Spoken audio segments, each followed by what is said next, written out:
Okay.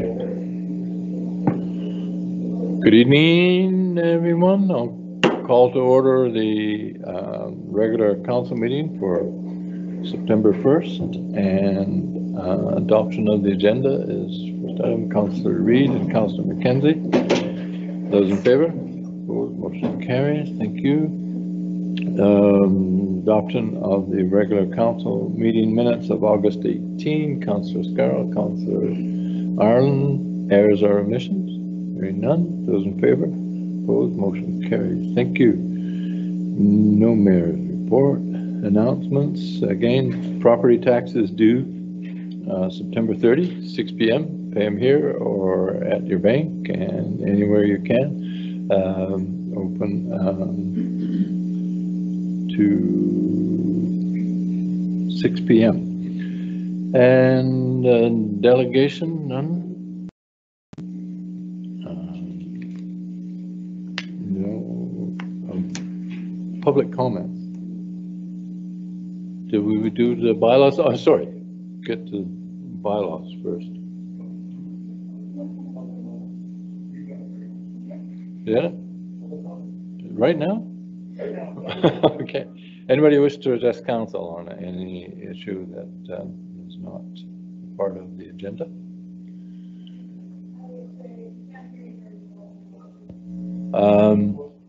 I'll speak into the microphone. How's that? All right. Okay. Anybody wish to address council on any issue of concern or question? Then come forward and. Your Worship, I believe these people are here for the Remke Road application. So they will be able to speak when the application is brought up. Right. This is just public comment. Is that right? Yeah. Yep. Anybody? Second time of asking? Third time of asking. All right. We get to development. And first up is the variance, development variance, which also has public comment.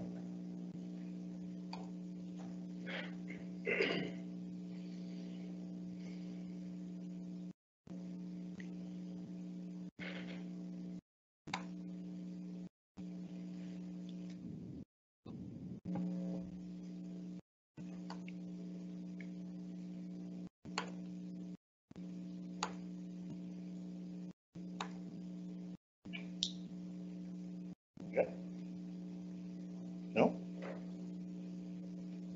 Yeah?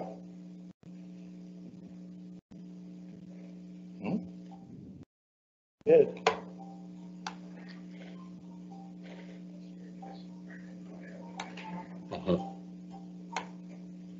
$50, Bill.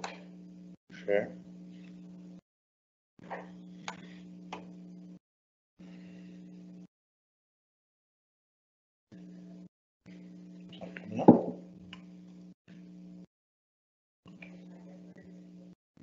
What's that? Find it, Paul?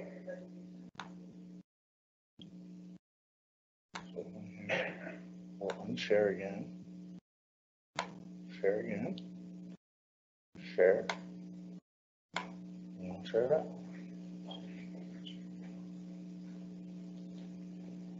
Yes? No? That's good. Okay. It's not?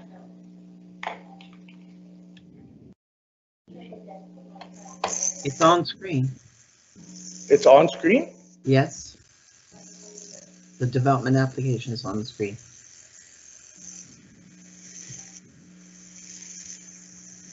Just to be clear, Councillor Gamble, you can see that from your screen?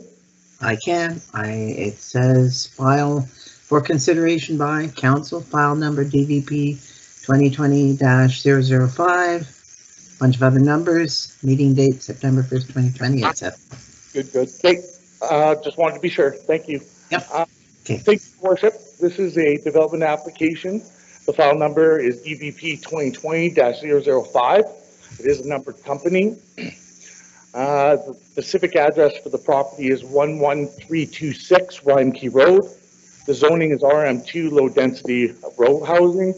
The official community plan, future land use designation for the property is high density residential. And this is a development variance permit, specifically a variance to the north landscape buffer to the property.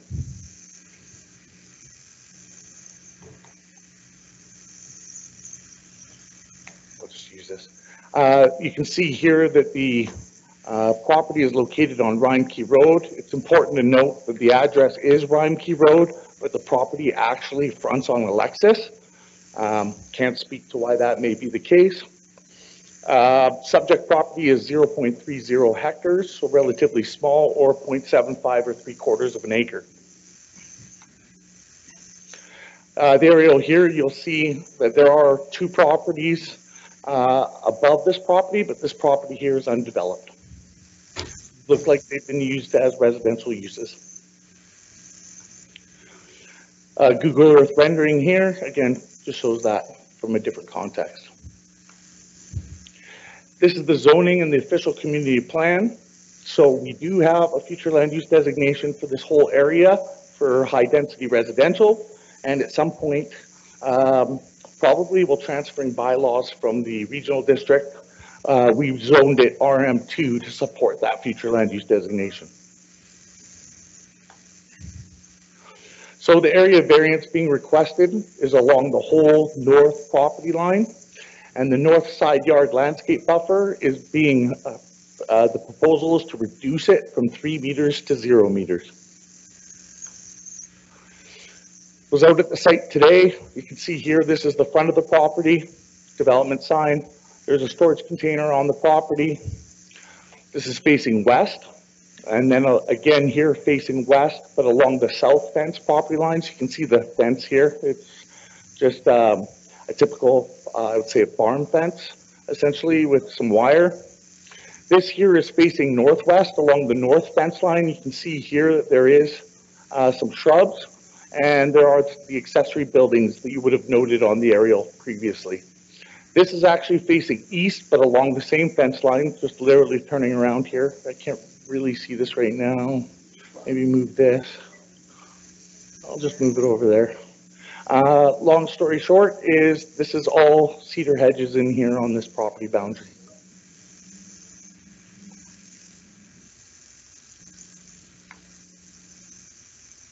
So the proposal, and I'll move this again, hold on.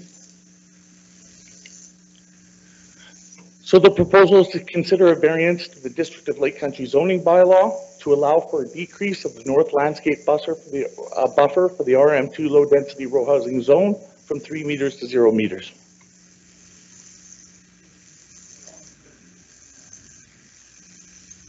So the background, the district received an application for a development permit, DP 2016-049 in December of 2016. That was for 8 units. The development permit was never brought forward to council, as at that time the applicant had not met the zoning bylaw. This file was subsequently closed. Our understanding is that after that, the property was sold. The district then received an application for development permit with a variance on June 13th of 2019, and it was considered complete on August 2nd of 2019.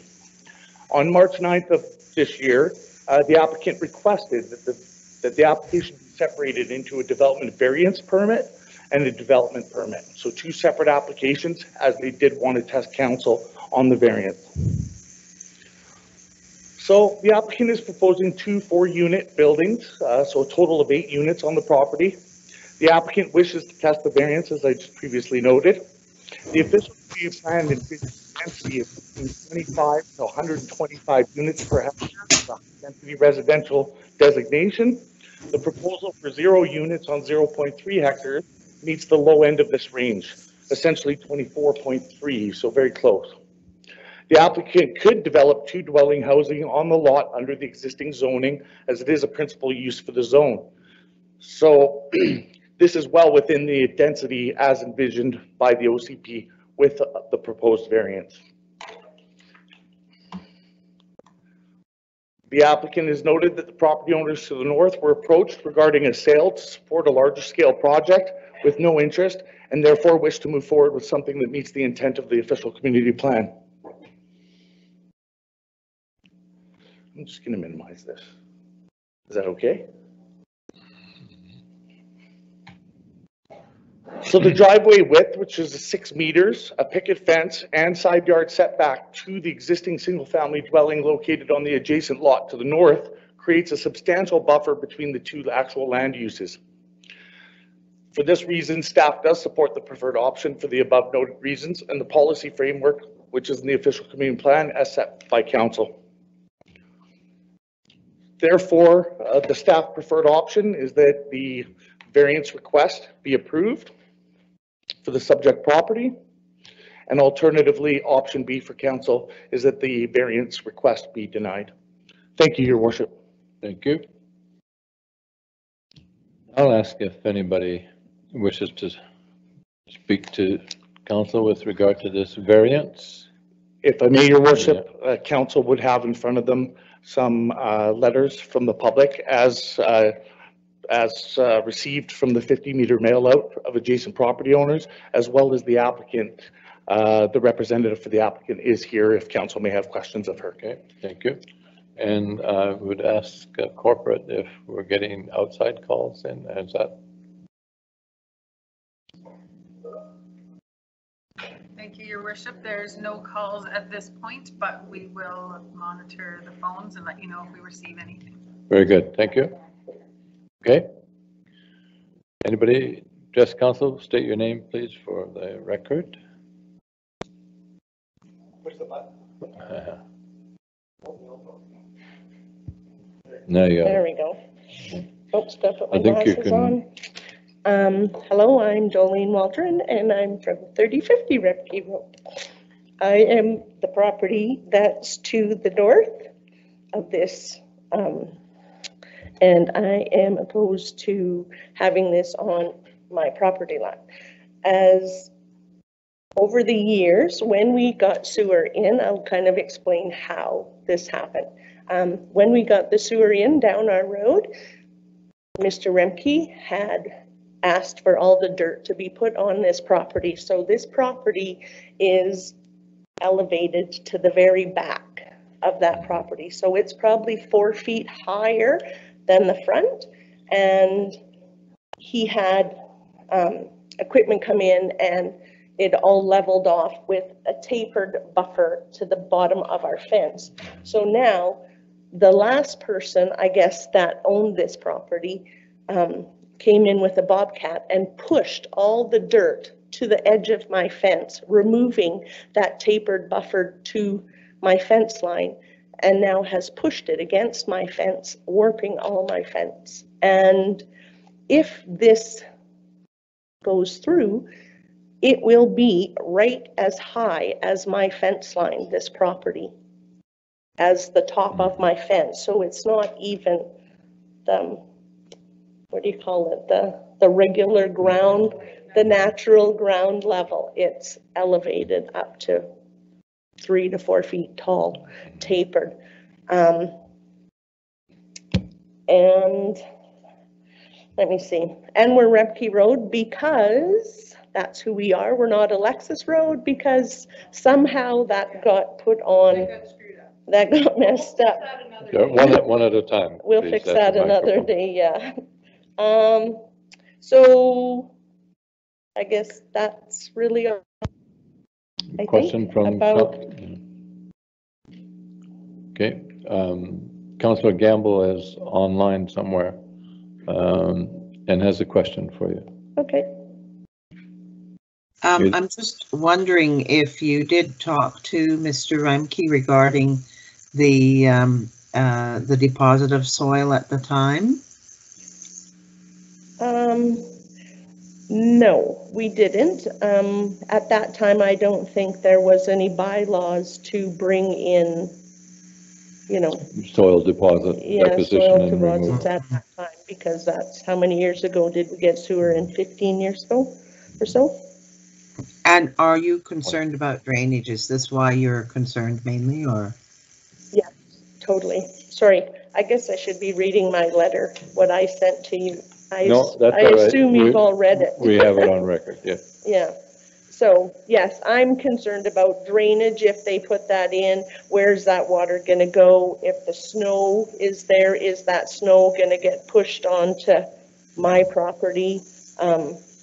There has to be somewhere, there's no drain sewers, like drainage for like in the sewer Okay, to all right. anything out there. Yeah, so we have sewer, but we don't have anything else.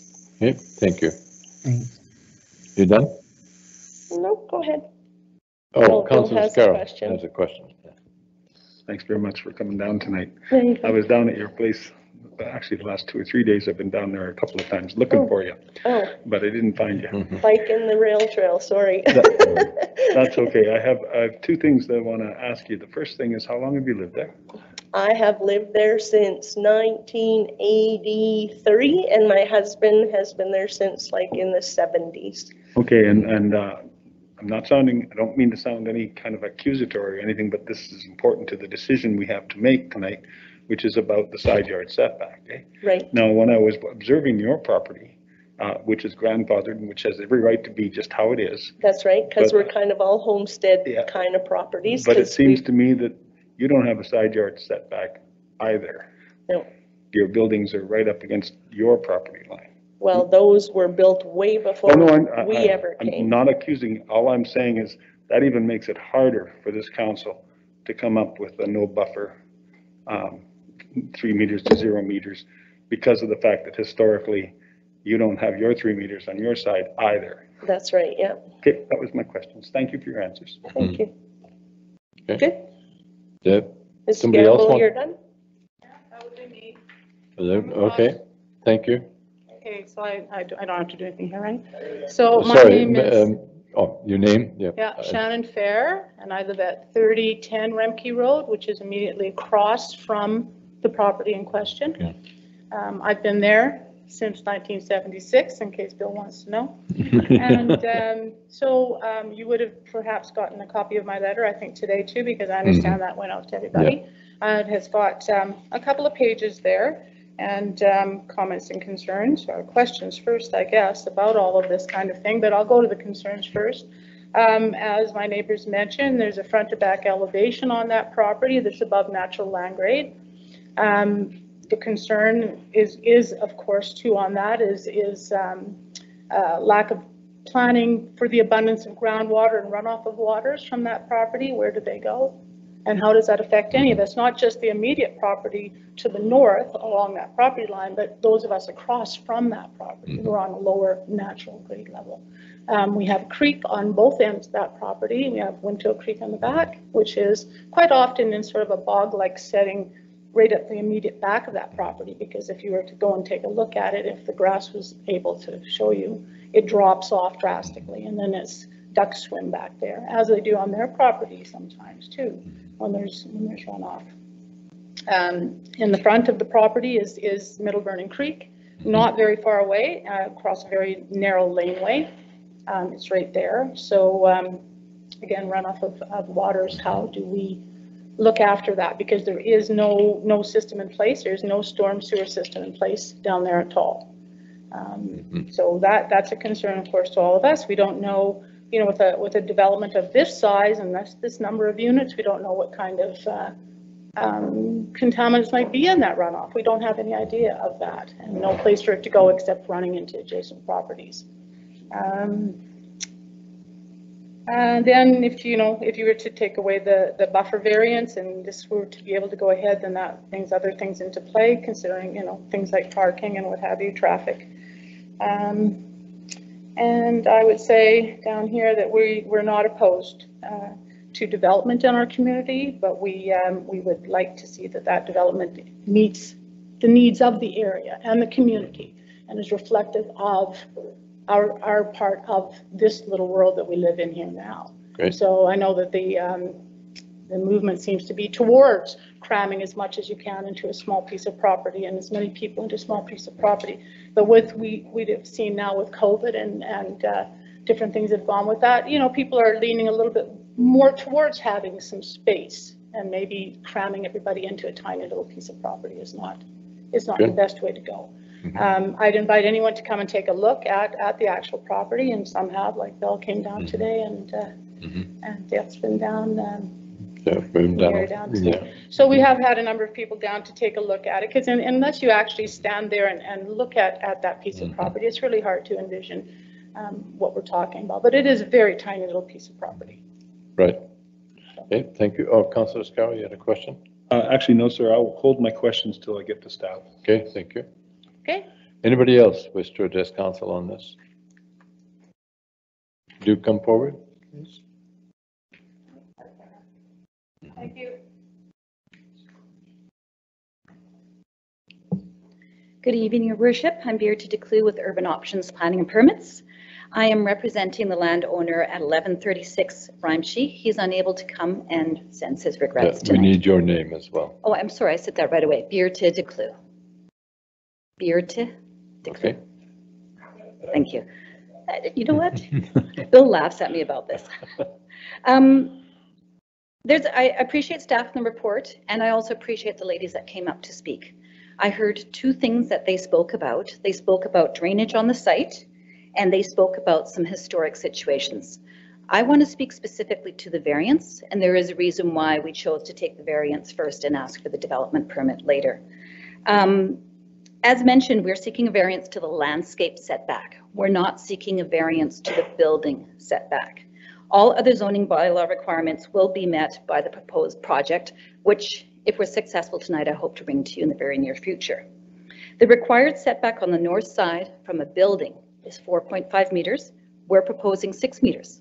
Now, if you recall, and you probably have it in your package, if you recall the site plan that was provided, that 6 meters is our drive aisle. The drive aisle is reaching 8 buildings.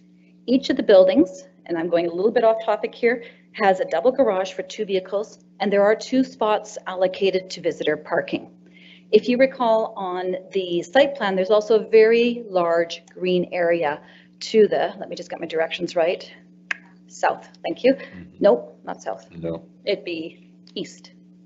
Oh, West. I'm sorry, I'm always West. twisted in West. this property. Yeah, okay. But there is, on this particular property itself, there's a very large portion of undeveloped land that's being proposed. That's at the rear of the property. What I wanted to go into as well is most city lanes are 6.5 meters wide. I know there was some concern about traffic and vehicles being on this lane. At 6 meters, almost 20 feet wide, the drive aisle is ample wide to allow 2 vehicles to pass as long as they're driving at low speed. My client, Nick from Pac West, has owned the property since October 2018. When I spoke with him, he felt that there's only been 2 times that there's been any activity on the land since he's owned it. One has been to cut the weeds. Once they used a brush cutter attached to a bobcat, and another time they used a different type of mowing method to keep the weeds down. No soil has been added, shifted, or removed since he's owned it.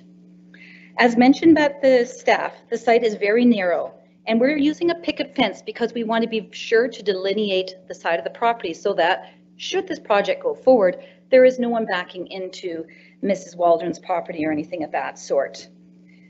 Instead of a landscape buffer, we hope that the picket fence creates a friendly visual barrier to the neighbor's land. Now, the challenges that Mrs. Waldron and Mrs. Ferrer spoke about were drainage. Drainage is something that your engineering department will have very specific requirements for at the DP stage. And should we get to the development permit stage, that will be something that we will need to address. I believe the staff report did indicate a number of things that will be required from us forward with the development. Other than that, I'm open to any questions that you may have of me. Okay. Councillor McKenzie? Thank you, Mr. Mayor. So one big concern for me is the lack of a turnaround for an emergency vehicle. What were your plans for that? Because on the drawing, it doesn't look like it's possible. Your worship, thank you. The drawings do not show the vehicle turnaround on them. We've been going back and forth quite a bit on it. We wanted to see if this variance could go through with the landscape buffer. What we'd be doing is moving the 2 buildings apart so that the turnaround could go in between. Your rules are 45 meters to a turnaround, if I remember correctly, it could be 44 meters, and it'll go in between, and then there's option for another turnaround at the back of the property. Thank you. Councillor Gamble? Thank you, Mr. Mayor. I just wanted to ask the speaker about the landscape buffer, and I don't see it. I didn't see it. I know it's referred to in the package, but the picture I'm looking at doesn't have it clearly shown. And I'm just wondering if you could tell us how large that is and where that will be. Your worship, we're standing in front of you tonight for a variance application to reduce that landscape buffer on the north side only from 3 meters to 0 meters. Should we be able to forward with you? Buffer to the south? Truthfully, at this point, I don't have that information handy because should this variance be successful tonight, we need to rework our site plan. And at that point, I'd be able to give you that information. This is not a development permit, it's a variance permit. Yes, yes, but part of understanding the variance, it's my understanding that the property to the south and to the west is agricultural, according to the information we've got. And as a result, there should be a landscape buffer. We're talking about taking the buffer and putting, like when we saw this application before, I believe the road was on the south end. Maybe I'm wrong on that. Your worship, in the applications, as staff had indicated, there was an application prior to our application. I can't speak to that one. I was not involved with that one, neither was the existing landowner. I think that might answer that question most effectively. Okay, thank you. Councillor Reid. Thank you. Thank you, Berta, for coming. I do appreciate the developer and the way they structured this, coming for the variance in advance of the development permit. I think that makes a lot of sense. And just to go back to Councillor Gamble's question, it looks like there's an agricultural buffer of 5 meters to the south on the plans that are in our report. And there doesn't seem to be an agricultural buffer delineated to the east. So my questions would be, I have one for staff, but I'll ask Berta. I do find it curious that the buffer requirement is made up for by the agricultural buffer to the west. And it seems to be, well, we can put all the buffer requirements together, and if we give them a large enough buffer on this side, it kind of offsets the fact that there's 0 buffer on it on the north side. But my understanding is that buffers are to protect all the neighbours on all sides, not just one neighbour on one side by piling the buffers over to them. And I looked up the definition of a buffer, and it says something that serves as a protective barrier, a shield, a cushion, to lessen or moderate the impact of something. To me, the driveway isn't a buffer. I mean, it's an active part of the property, you know, like a mini road. So I'm struggling with that as a definition of a buffer. So and I was down there. I suppose my one question would be, when you mentioned that the weeds have been removed, I was down there today, and it's a full field full of weeds, and there's been nothing done to it. So I just wondered, why has that not been maintained as a good neighbourly thing to do? Thank you, Your Worship. So the two questions that I hear, one is definition of buffer and how we're meeting that definition of buffer. And the second question was the maintenance of the property. Is that correct, Your Worship? I would say that was correct. Certainly. So we are reducing the landscape buffer from 3 meters, way taller than me, to 0. So on the north side, we are not anticipating putting any landscape buffer whatsoever. We are anticipating putting a picket fence, and a picket fence is, what, 6 inches wide. So we decided to go use the term 0 rather than whatever in meters 6 inches would be. That is our request to you today. There will be a buffer on the other side, and the buffer will meet the regulations. that were pertinent to this particular application. Sorry, there's another point. Just give me one moment. The weeds. Yes, the weeds. Well, I'm going to get to that in just one moment, if I may. The other thing is, my client has been speaking to the neighbor. So Mrs. Walden is the neighbor between. There's another neighbor to the north, and he's also looking to develop. You notice that staff have mentioned that in the report. So at one point, and that's what we've been waiting for more or less, at one point, the neighbor to the north of Mrs. Walden was hoping to speak to her, and perhaps that something could be done for all these properties together. We're still open to that option, and we were thinking that if anything ever happened that Mrs. Walden wanted to move on to somewhere else and sell her property, we could consolidate the two lands, and that driveway could be used for both sides of access. So then no buffer would be required because we don't have a lot line in between anymore. So that's some long-term thinking should that come. At this point, those talks fell through just recently, and we are standing in front of you to move forward with this project. And again, like I said, very clearly, we're asking for no buffer. The next question was maintenance. When I did talk to Nick earlier today, I did not ask him when the last time he was at maintenance. I'm aware too, I've been by the property recently, that it is fairly high with weeds. I will ask him to go out very shortly and have it taken down again. Thank you. But I'm sure you're aware there's many vacant properties where at this time of year or a little bit earlier, they take down the weeds, so it's low again, and then in the spring it comes back up again. Yeah, it was just that you'd mentioned it as a sort of talking point to the presentation. Been there twice. Yes. Yeah, yes. So I just was asking because it hadn't been continued. So I appreciate that. Thank you. Your worship. Okay, thank you. Any more questions from, no, thank you. Oh, Councillor. Okay, can't hear you from back there, so we'll have to wait. Just, no. Just wait till I'll ask again. I have council still, Councillor Mackenzie. Thank you, Mr. Mayor. So just because I haven't really heard it, as far as the height of that lot goes, when this thing is being built, is it going to be taken down so that it matches on both sides? Your worship, it's the first that I've heard about the way I read the letter that there was soil put onto it recently, and hearing what Mrs. Walden very clearly explained here is that at some point one of the owners, I'm guessing it's the one before us, moved that soil around.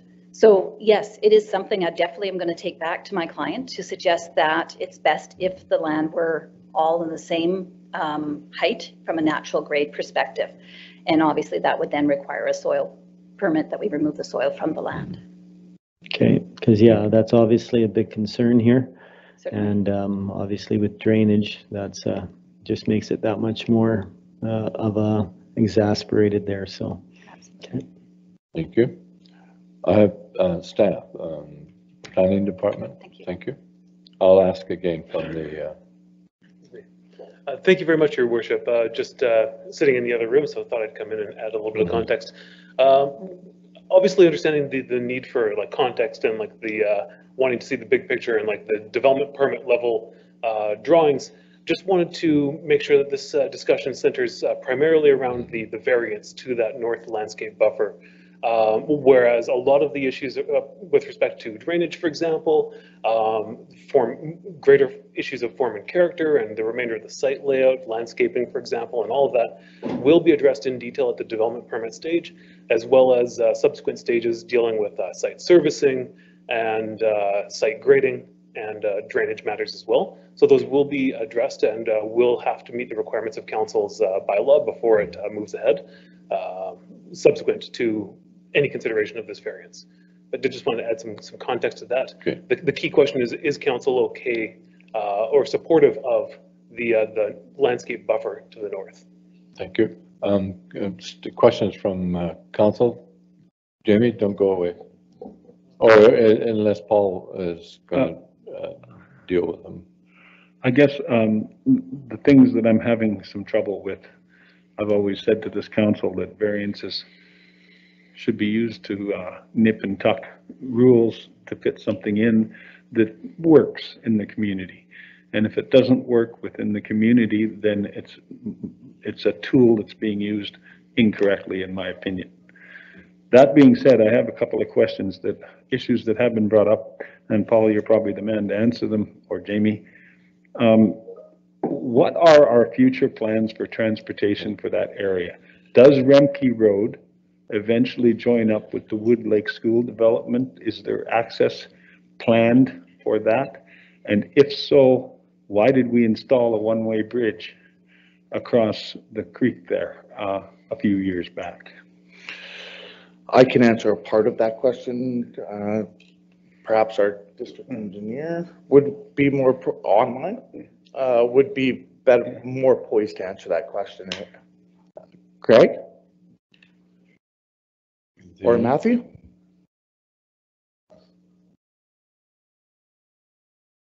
Oh, there's Matt. Okay. Matthew. Yeah, so good evening, Your Worship. Yeah, so I can answer that. So the bridge actually is designed for two-way traffic at slow speeds, just normal vehicular traffic. The reason why it was chosen that size, was environmental regulations and cost. That's the reason why that bridge came out the size it did, and also there's restrictions on property lines there as well. It's the property lines are a little bit strange, shall we say, in their alignment there. So we maximised the area that the district has to construct that new bridge. And the second part of that question, in terms of the access, yes. So the old Wooddale School site is planned to have a through road through there at some point when that development finally goes through. And do you have a timeline on that, Matthew, by any chance? Well, I know that owner is working on parts of their development permit right now in terms of their drainage, and again, maybe planning would be better to answer the actual questions with the construction timelines. But I do believe that they are looking to proceed with construction next year. Thank you for your answers, Matthew. Now I have one more question, probably for Paul. The way that staff comes up with recommendations is based on our policy and our OCPs and our plans and things like that. And this development outside of the variance, which is what we're supposed to be talking about, complies completely with the OCP. So it brings this councillor to the question of the OCP, at least this particular part of it, as far back as 2010, has included this piece of property as a high-density land use. Now, that may be a decision that we made for various reasons back when we made that decision, but I look at this land and I worry about things like floodplains, earthquakes, and what may happen to high-density development in an area like that. It seems to be like the bottom belly. We're dealing with the variance. Of our flatland. We're dealing with the variance. So I guess my statement to council is, if we don't think we should and if we deny this development, then maybe we should revisit the OCP and wonder why we have it that way. Okay, thank you. Councillor Ireland, you had a question. Oh, I'm sorry, I got. No, you go ahead. Okay. You're a gentleman, sir. Thank you. Through the chair. I just also to speak to Councillor Scarrow's comment, it kind of touches on something that's been rumbling around in my head, is that the report says that they developed the variance to allow this development in this form meets the intent of the official community plan. But at the very start of the report, it acknowledges that the long-term vision for this area may support high-density residential in consolidation of lots. Mm-hmm.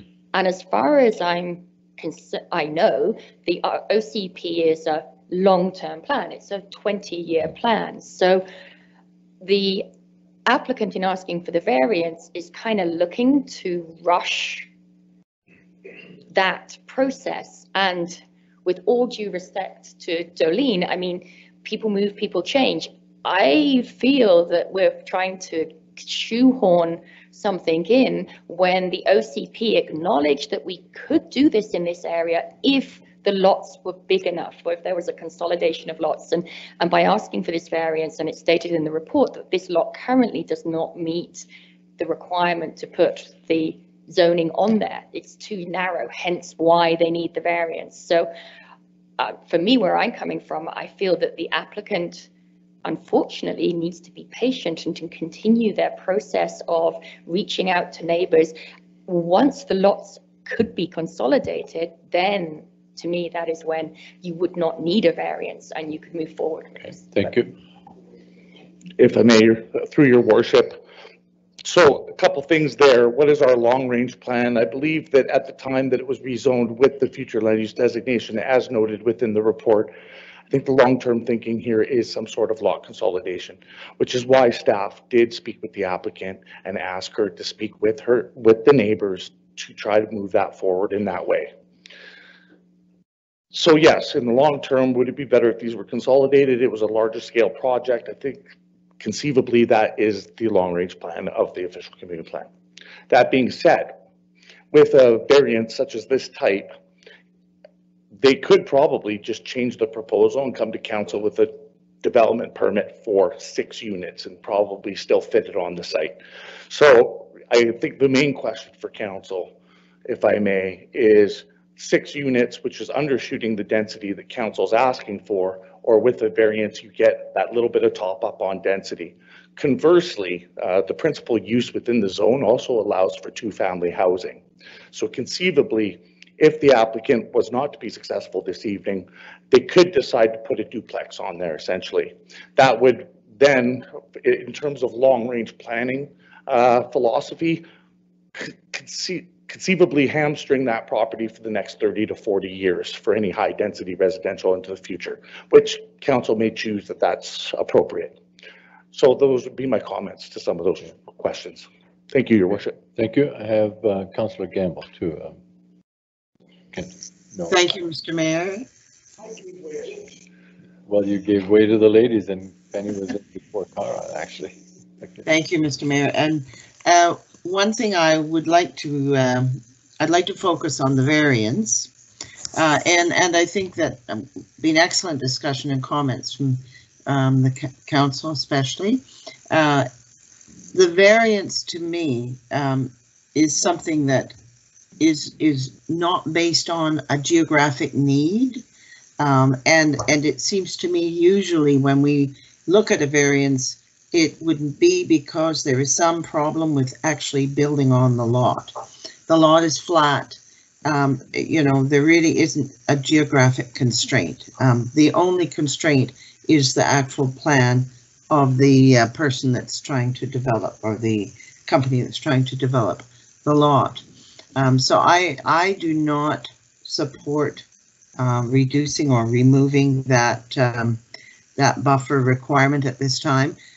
There are other issues that I would like to just mention that is not relating specifically to the buffer, but it relates to the lot.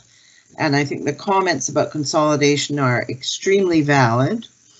But the other thing that has not been mentioned by planning or anybody else is, can you hear me? Yeah. Are you able to hear? Oh, I'm just wondering that. The other thing that I notice is that there appears to be land on 2 sides that is agricultural. We have not heard any discussion about edge planning. We just heard a presentation from the agriculture plan people, and they talked a lot about edge planning. If I'm wrong, is this not agriculture to the south and to the west? And possibly Paul could mention that. Paul Dupuy. So yes, through your worship, the agricultural land use you see there is to the south and the west. One thing that hasn't been noted, because we are here to deal with the variance, but at development permit stage under the new official community plan, this would be subject to an agricultural DP, as with the new OCP that was adopted by council in July of 2019. There was discussion around meeting the guide to edge planning, as has also been discussed through the agricultural planning. It is a guideline, it's not a requirement of the OCP, and it is 30 meters. So how that plays into any future proposal moving forward, we can't speak to at the moment, as that would have to be delineated. This is so conceptual at the moment, as noted by the plan. We have been in contact with the applicant in relation to the fire turnaround area And again, they wanted to come forward with a variance to test the landscape buffering requirements before revising their site plans. So in short order, an agricultural development permit would be required, and we would, at this time, don't know what that looks like. Thank you. So I just wanted to focus on the actual request at hand, and I will not be supporting this. Thank you. Councillor Ireland. Thank you, Mr. Mayor. I had to thank you, Councillor Gamble, for bringing that up. You know, although it's not the focus of this evening, it is something to keep in mind going forward with this group of lots. And, you know, I looked through the recommendation and, you know, we're talking about the OCP and it's future use as high density residential, yet to make this work on this one lot, we're talking about the very low spectrum of high density residential. So it doesn't really, you know, it sort of squeaks into high density residential, but not really. Okay. I think that the variance is not going to serve this community well. I think it's to go back to the drawing board and look at the consolidation, whether that takes time or not. Once that road goes through, which is going to happen in the next year or two, that may change the people who live there's ideas about living there. And we have no control over that part. But, you know, it's all about being a little bit of patient and not having these little tiny little developments that if they waited, we could actually get the development that we want. And that this is not the development that we want. Okay, thank you. Anybody else from the gallery wish to address council? Have your questions been answered? Second time of asking? Third time of asking? Then we'll beg pardon? Councillor Reid moved to deny. Councillor Scarrow second. Any further discussion? Those in favor? Opposed? Motion carries. Councillor Gamble's in favor? I'm in favor, yes. Okay. All right, next one. Also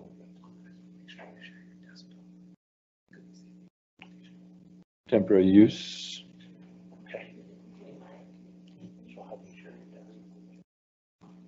Denied. Yes, by the call.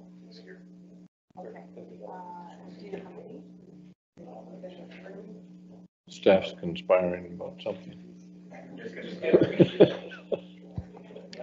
Thank you, Your Worship. We're just going to try and share the screen, and we may have to ask some of the attendees to leave the room if we have others that need to come in for the next item. So if you don't mind, if that was your item, unfortunately, we have others that need to be in the room. Thank you.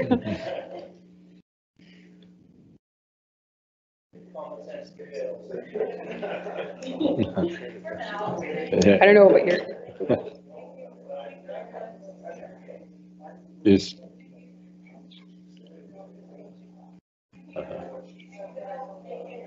yeah. Hey. Yeah. Have some dinner while you're there.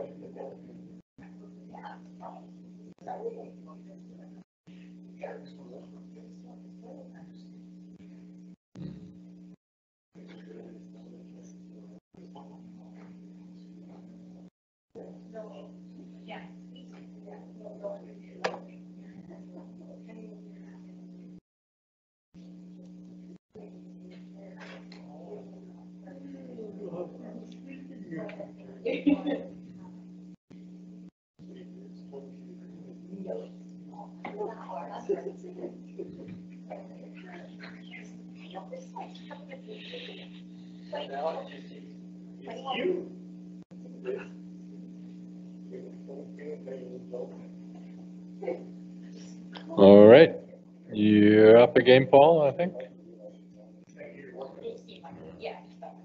Are we? Your Worship, you don't have a quorum yet. Where's the rest of council?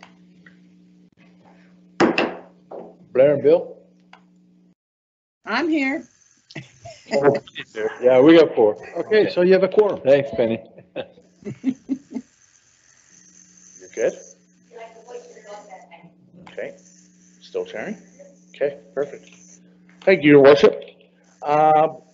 Next on the agenda this evening is a development application for council consideration. The file number is SRP 2017-002 and TP 2017-003 Redicop. I would like to note at this point that there is some reference to SR within the documentation. We have changed our permit numbers, and it is actually SRP because this file was done in 2017. That was a bit of a hiccup, so please be aware of that. The zoning for the area, as council will recall recently, has just been rezoned to I-1 General Industrial. The official community plan has this area, including areas to the south, as industrial. The legal descriptions are the legal descriptions. I'll show a map here in a moment. And this is specifically for soil removal and temporary use for rock crushing and screening at the sites. So what we have here is 2 properties. So Concast is to the west of these. As you'll note that the rezoning was actually for all 3. Concast has their own soil removal permit already and has for a number of years. And now Redicop is looking to also accomplish the same. This property here is 2.76 hectares or 6.83 acres. And this property here is 2.37 hectares or 5.86 hectares. So approximately 13 acres in total for the 2 properties. This is aerial of the site. This is an old camp in here. I've got some pictures to show what that looks like. I went down there today. Again, Google Earth rendering of the same site. So our zoning in our OCP has this whole area as noted, as well as these areas to the south as industrial for future land use. And council recently rezoned this as of, I believe, June 23rd of this year to I-1. So the site photos facing west towards the Concast pit, you can see some of the operations here. Kind of wish it was zoomed in a bit better, but you can see the operations all along this edge here. This here is facing north towards Dick and Seaton Road, so you see some of the old buildings from the old camp. This here is facing northwest towards the Concast pit, a little bit of debris and whatnot. Looks like there's been some demo that's occurred here in the past.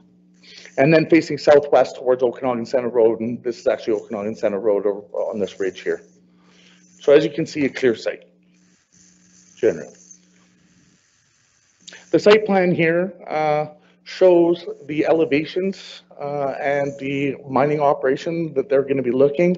You will notice that there is a berm to be put into place. There will be a berm on the north as well as the east sides. The horizontal to vertical ratio of the finished product will be 2:1, which is quite common in geotechnical terms in terms of stability. And you will notice right here, there's a 5-meter setback from the property line. That's very important for our engineering team as they want to be absolutely sure that nothing destabilizes Okanagan Center Road. Site reclamation here, you will see that the elevations that they wish to get to are around 483. So between 480 and 486, that is in direct relationship to the elevations of Dick and Seaton Road. So in long story short, the idea here is to bring this grade of this property down to support a proposed future industrial subdivision. This just gives you some cross sections. Maybe I'll go back here. We've got A cross section here, B and C here. And this is reflective of what the final grades will be on A, B, and C. So you can see relatively flat. One thing I'd like to notice here is this is part of the original application. These are the truck routes. However, our engineering department had some concerns with the safety of access off of this property. So in actual fact, and as part of the report, you'll note, we've approved an access permit for decommissioned access that Concast was using for quite a long time. So all accesses other than the Concast access will be used for any soil removal. So essentially this line will just move down here. but is the shortest distance to a provincial highway. So Okanagan Center Road, left on Glenmore, and then to the highway and out. It may be like that at some point. So the applicant submitted the application on September 27th of 2017 in anticipation of the rezoning of the original rezoning file, which was Z 2015-008. The properties were excluded from the agricultural land reserve and rezoned on June 23rd as noted, and therefore we brought this file back as part of that new file, which was Z 2019-009. The reason for a new file is because the zoning had actually expired.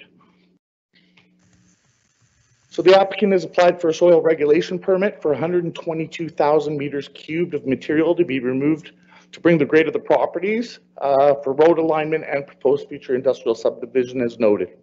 This will support the extension of Chase Road, and perhaps what I can do here, just like to show you this, I believe it is on here, if I recall correctly. Right here. So we've taken a road dedication as part of the rezoning, as council is aware, and that road is going to be approximately here. So those grades to match the grades of Chase Road, all of this is going to have to come down to grade. So that will support that, which is a big connection as far as our transportation plan. Oh, Councillor Gamble? Oh, no, not right now. Carry on. Oh, fair enough. So the hours and days of operation are from 7 a.m. to 5 p.m., Monday to Friday, excluding weekends and holidays. And we've restricted the hauling of material is not to begin before 9 a.m. and is the shortest distance as noted to a provincial highway. This is in direct additional regulations on top of the existing mines permit, which allows from 7 a.m. to 6 p.m. and work on Saturdays. But the district has the ability to further restrict those, and we've done so for traffic considerations. The applicant has also applied for temporary use. No, when he's done. I have 3 speakers ahead of you. The applicant has applied for a temporary use permit for the processing of material on site, and we've set the days of operation from 8 a.m. to 5 p.m. Monday to Friday, excluding weekends and holidays. And the time of year is very short, which is from February 1st to March 31st annually. That is in line with all other permits that we've issued in the area, including for Comcast and AG Appel. A valid mines permit has been issued, my apologies, not by the district, by the provincial government, and the district has been more restrictive as noted. $15,000 security is being held by the Ministry of Finance for reclamation purposes as part of the mines permit. And we've also asked, as a prior to condition, that a dust control be secured with a $15,000 bond, as well as some provisions for a dust management plan, as well as a drainage, erosion, and sediment control plan, all to be approved by the district engineer prior to any work taking place on the site. If the full amount of 122 meters cubed is removed from the site at 50 cents per cubic meter, which is our fees for soil removal, it's essentially $61,000 in fees for the district. And a 3-meter berm is required by both the covenant and the mines permit. So that is in line with all previous approvals of this council and the Ministry of Mines. Option A, the staff preferred option, is that the soil regulation permit be approved and that the temporary use permit also be approved for the subject property, and that prior to any issuance, the chief financial officer receive a security deposit in the amount of $15,000 to be assured that the proponent will undertake dust control measures on a regular basis, and that prior to issuance, the district engineer approve a drainage, erosion, and sediment control plan for the extraction of soil on the subject properties, and further that prior to issuance, the district engineer approve a dust control management plan for the extraction of soil on the subject properties. Option B, your worship, is that the permits be denied for the subject property. Thank you. Thank you. I have first up, Councillor McKenzie. Thank you, Mr. Mayor, and thanks, Paul, for that. Couple questions and a couple concerns that I have with this one. Dust control is kind of important, seeing that we have houses all around there. So I get it that there's $15,000 there, but is how can we make sure that this is not an issue in that area? That would be my first question. So I don't know if you want to answer that one. Yeah, so long story short is that's why we have a priority condition that our engineers approve the dust management control plan prior to any work taking place. And $15,000 is our standard amount for holding, which would allow us, if required, to go in there and take care of dust control on behalf of the applicant. That's not something we would ever want to do. The security is just there as safety purposes. In most cases, we talk to any people that may be having dust control issues with soil removal, and quite often they respond appropriately. Secondly, with that short period from February 1st to March 31st, that says for rock crushing and screening, I take it they're allowed to move product as long as they're not crushing and screening? That is correct. So at that point as well, that's should all be included in their plan to eliminate the dust and everything else. So I just wanted to clarify that one. Okay, thanks. Okay, thank you. Councillor Gamble. Thank you. And a couple of questions. One regarding that temporary use permit. So I wasn't clear on that. Would that permit the crushing and processing of that product from February 1st to March 31st only? Is that correct for the temporary use?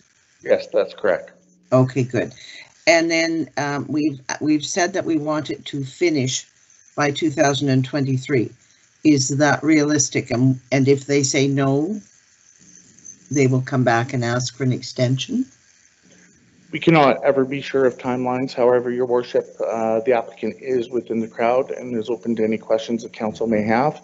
And I should also note that you have any correspondence from concerned property owners as well. But maybe the applicant would be a better person to ask that particular question, as we quite often rely on the developers to do it in their. Well, maybe I could just finish these questions to you first. And I just want to know, we're not allowing product to be hauled in, right? This is just product on site that's going to be crushed and processed, correct? That is correct. Okay, and then the access and exit is limited to just off Okanagan Centre Road West. And specifically the Concast access, but yes. It'll be limited to that access. So is that off Dick Road or is that off Okanagan Centre Road West?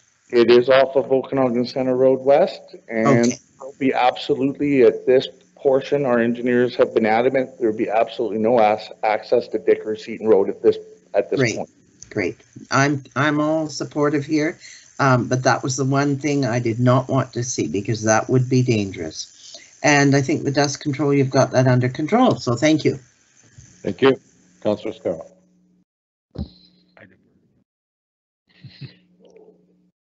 Whoa. All right, Councillor.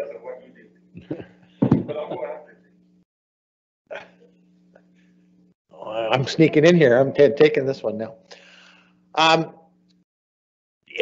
I like all the measures that you've got in place to mitigate the issues. One question I would ask, though, is the shortest route to the provincial highway. I don't know if that's a regular rule, if it's that, I'm not quite sure that it's actually in our community's best interests to force them to go to the highway immediately. Because quite frankly, it would be far better to have to drive to Kelowna via Glenmore Road than it is to get involved in that traffic disaster going to Glenmore Road, going to the highway. So I don't, it might be a rule that I'm not aware of. I can get a response to council. I believe that there's a rule in the transportation plan around, or it may be the Mines Act, whereby the shortest route to a provincial highway is required. We've previously, a previous councillor at that time had specified that they would like to see these in all the permits. That's something I can get back to council with a definitive answer as to whether or not that is a regulation of the provincial government. Yeah, I'm just not sure it's in our community's best interest to have trucks trying to turn left at Glenmore Road and Okanagan Center Road West, as we all know, especially during the summer months, what a rough intersection that is, and we don't really have a solution in the short term or even the middle short term. So if we could look into that, I'd really appreciate it. More than happy to do that, and we'll get a response back to council in relation to that particular aspect. All right, Councillor Reid. Well, you gave up for him. No, things come in order. Thank you for the presentation. I just had one question. I think there was a very good letter from a lady called Cheryl Elliott, and I think we've kind of ticked off a lot of her questions, but there was one about the actual amount that's coming out of the property. In the report, there were two numbers that were mentioned: $61,000 worth of things being rolled out, or $69,000. And I just wondered which one. That's my apology. There's probably a typo. Typing a little too quickly. It's 122,000 cubic meters. So right. At 50 cents, it would be 61,000. And apologies, I missed what was meant by regular dust control. Is there a? Mm-hmm. I would defer that question to our district engineers. I believe it's somewhat subjective when it comes to dust, but obviously if dust is blowing across and causing a nuisance to someone and we hear about it, then that's probably not working. Perhaps our district engineer would like to make comment around that. Yeah, through your worship, I can certainly add some context to that. So we do have, I agree, dust control and measuring dust is very subjective and very hard to do, but we do, through experience and previous permits that we've issued, have some standard requirements that certainly go a long way to manage that dust control.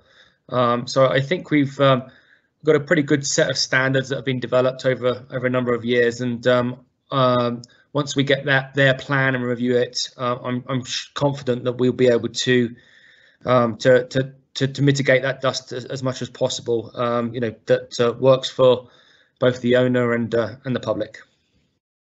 Thank you. I'm just thinking of a previous presentation to council by another developer who presented after the meeting, presented the dust control plan and actually confirmed that they went out and met with all of the neighbours, and I just thought that was good practice, best practice, and I would encourage this applicant to do the same and to make sure that the neighbours have direct contact with them, so that there's not an unnecessary delay in contacting bylaw because the dust is a nuisance, and then bylaw are trying to fit it in with all the other calls, and there's cause for concern or frustration there. So I don't think we can make it part of the approval, but I would like to see that as part of a dust control plan, that all neighbours affected have a direct line to the developer and are able to contact them if they have issues. I think it would speed up the process and keep the focus where it's supposed to be, on the developer. Okay, thank you. Okay, Councillor Scarrow. Thank you, Mayor Baker. So in accordance and in agreement with an awful lot of what's already been said, what's left to be said, the question that's left in my mind, there'd be two. The first one is, when we received applications for crushing from a different gravel pit that's in the same area as this one, we wanted to get rid of the gravel as quickly as possible. 3 years later, they came back, as Councillor Gamble has mentioned, and asked for an extension because they weren't able to sell the gravel as quickly as they had hoped. And the reason that they couldn't sell the gravel as quickly as they hoped, if I remember the explanation correctly, and I want the agent to talk to me about this, was because we restricted truck traffic until 9 o'clock in the morning. And most of the contractors want their gravel there at 7 or 8 in the morning. And therefore, the other gravel pits got that business.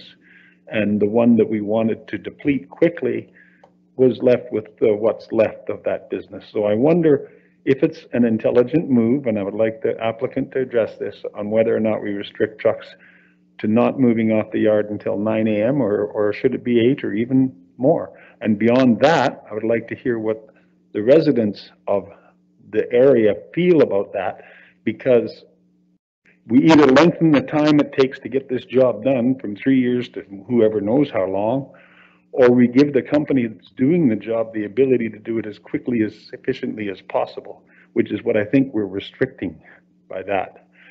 The second thing that I would just reiterate to the proponent is Cara's idea about open line to the residents and the neighbors is a real important thing, and it would be very helpful.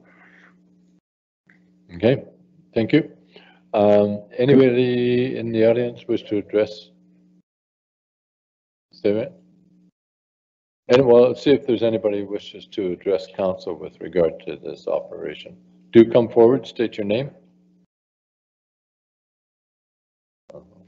Unfortunately, I don't hear everything back there. Bear with me. Catherine Wheeler, 9590 9590 Seaton Road in Lake Country. I'd like to start out probably by addressing some of the schedules. When I found out about the meeting tonight, it was a little late and I didn't have time to get the letter written. So in Schedule 8, some of my concerns, access points are not identified on the map. Not clearly identified. A break in the 5-meter setback, you will notice at the north end of Lot A. It covers the frontage of Lot A where there is no 5-meter setback. And also to the east at the top of coming off of Okanagan Center Road, there's a section there, and it's not clarified, but on the other map, it's showing that as part of the truck route. But there's no, nothing in that area stating that that's an access point. And the 5-meter setback is also eliminated in that section. So then it lacks description of the water drainage ditch, the width, the depth, the drainage collection. Number 4, the settling pond. Is that for the collection of all the water, all the runoff, all the everything? And I'm not quite sure, is exfiltrate into gravel meaning that it's going to be like a gravel pit, that it just drains away naturally? Can that be clarified for me? Because I'm concerned if it is just a gravel pit runoff and seeping away naturally, we're awfully close to Dick Road, where any seepage could go under the road, causing road damage. How much water is expected from all the, when you're doing the screening and different things? I'm not familiar with the process, but we should have some idea of how much water will be going into there just from what is physically being put on, never mind natural rainfall, melting snow, etc.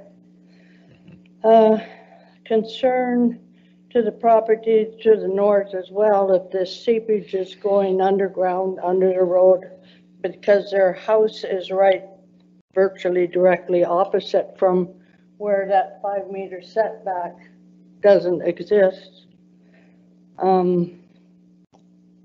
Could cause road instability from the drainage. On the map, it does not show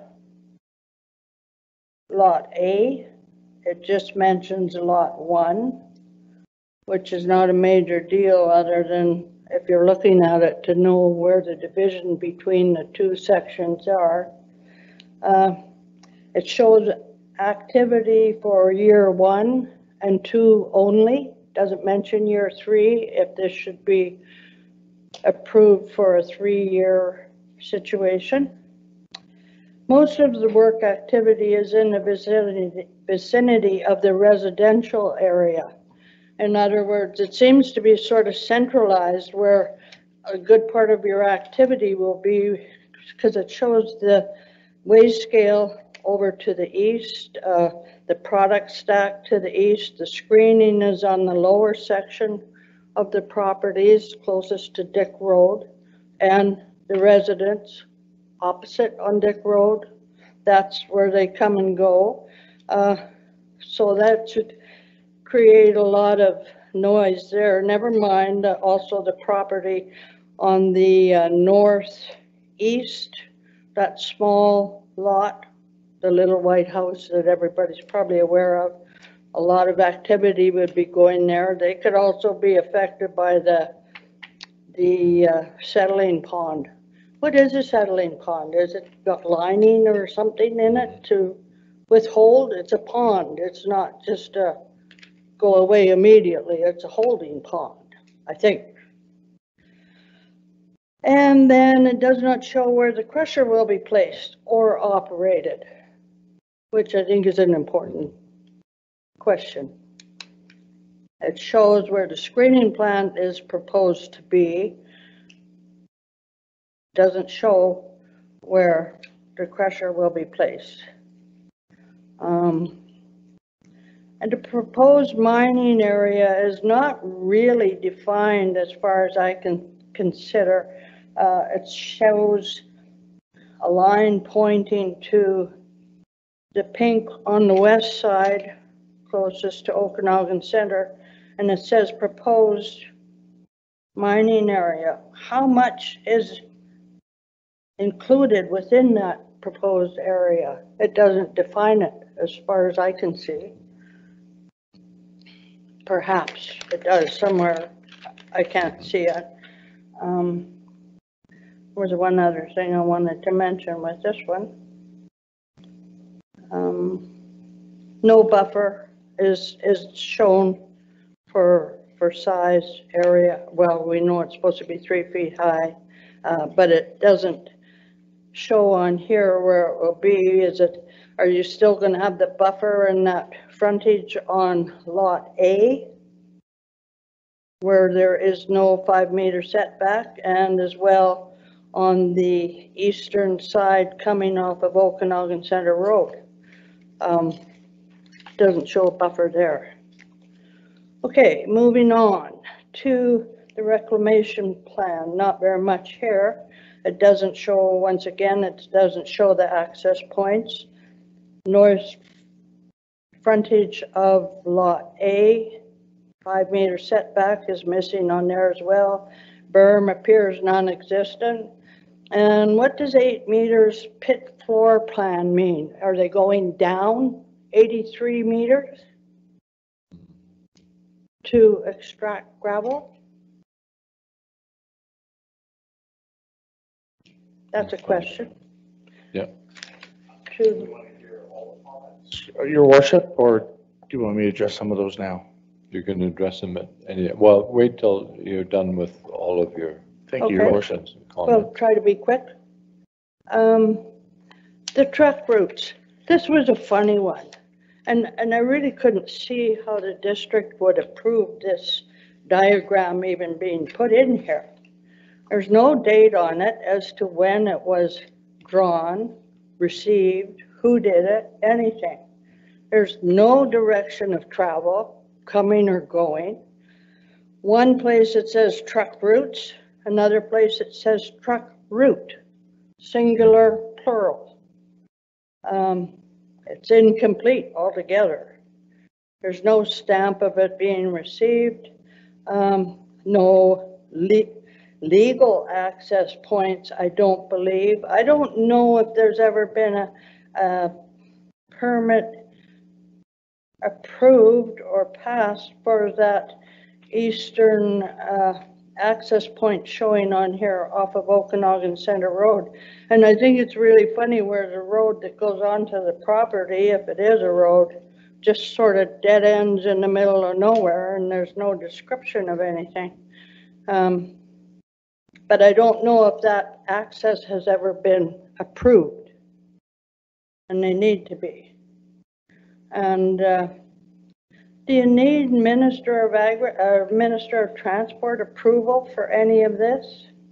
And I'm also wondering if, because this is a major problem, this road, and having dealt with it for many years, and also in discussion with Minister of Transport when they did their Pine Grove study, they made all kinds of proposals. And I know since there's been lots of proposals and discussion about this, but have their recommendations ever been satisfied? Because I know some of the stipulations of the rezoning it to industrial required that Minister of Transport have their recommendations just satisfied. And they had a lot of them. I have the study at home. Anyway, that also does not show any shared access with Comcast to Okanagan Center Road West. You have no idea where it is, and that's supposed to be a road where access will be onto the properties that is going to be shared. They don't want exiting from that shared road because of line of sight. So that is only supposed to be access onto the properties.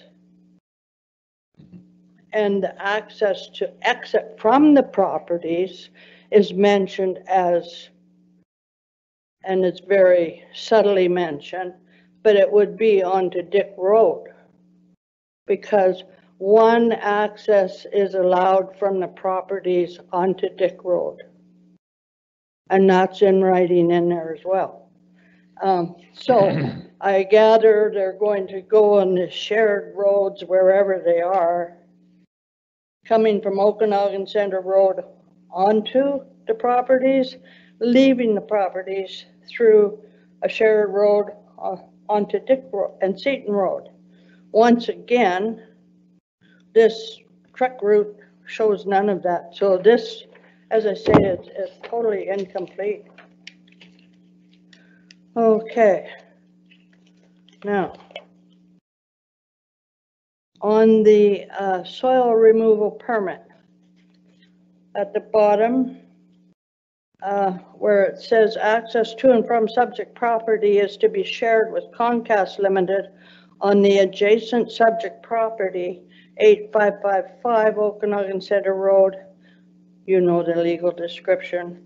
Already having access to Okanagan Center Road under approved soil removal permit SR 2016-003. Now, and when I look up that permit, which was done in 17, it says that the permit expires March the 31st, 2020. Has that been renewed? So therefore, how can they share access with the road when Comcast permit has expired, because Redicop does not have an access point? Go ahead. You can answer. Perhaps I can address some of this. Yeah.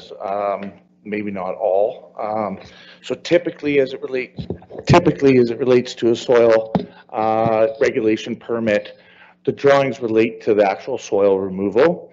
Our engineers absolutely didn't think this had enough detail in relation to drainage specifically, which is why the resolution as presented to council is that a drainage, erosion and sediment control plan be completed and approved by the district engineer prior to any work taking place.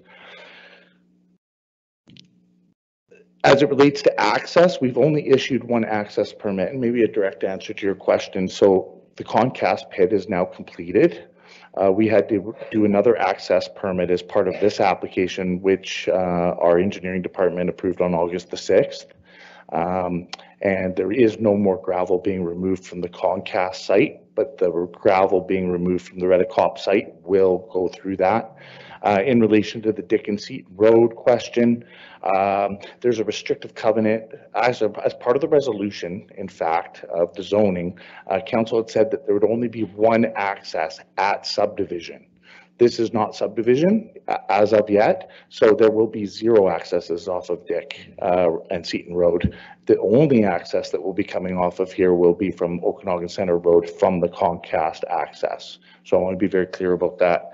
The 5-meter buffering, again, I think our engineering departments can really take a look at this as part of the drainage, erosion, and sediment control plan. They do have on this plan generally 5 meters from our road. Our engineers, as they look at that plan, will become much more detailed if they feel like there's any concerns there. I assure you that our district engineer will address those concerns through that process. I believe that covers off the majority of what was discussed. Do you feel I've missed anything? There's some conversation about that, that one exit. They don't say exit or entry, they talk about to and from. Yeah, so originally Anyway, there's some conversation about it saying that for, during soil, I've forgotten now, during the soil removal process. I would have to double check on that one. But anyway, rather than take up more time, we'll carry on here. And F on the soil removal permit, it once again mentions it's restricted. The use of municipal roads is restricted to the shortest route to access provincial highway.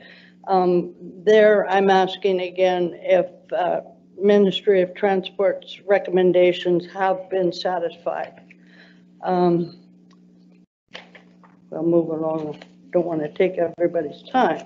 Okay, attachment A, terms and conditions. These are a couple of things. In B, 122,000 square meters mined. How much is allowed? How much of that is allowed for selling? All of it, or is some remaining? I understand some is to remain.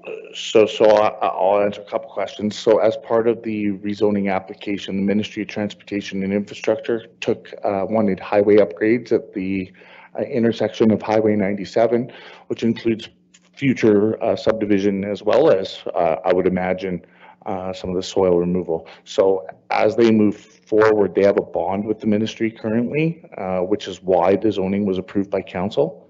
So I'm not sure which MOTI study you may be referring to, but I believe if it relates to the resolution of council around MOTI, then those have been satisfied and MOTI has given their approval of that. Council had the same question around restrictions to a provincial highway, so I will get back to council around that restriction and whether or not that may be appropriate. And yes, all 122,000 cubic meters of soil could potentially be up for sale. Councillor Scarrow had noted maybe timing of sales and the like, which maybe the applicant would like to address. Okay. I lost my train of thought there. I know some of Ministry of Transport's recommendations were for right-hand turns, right-hand access roads at the intersections, little things like that. Okay, let's go to D, which is the proposed methods of drainage control during the evacuation or fill. That goes to that drainage ditch that's around. How is that, where is that going to go? And then we go to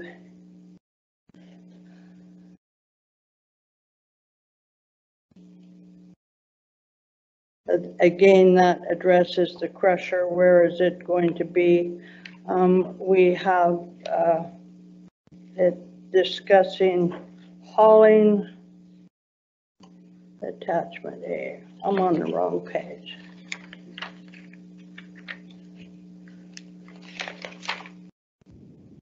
Forgive me.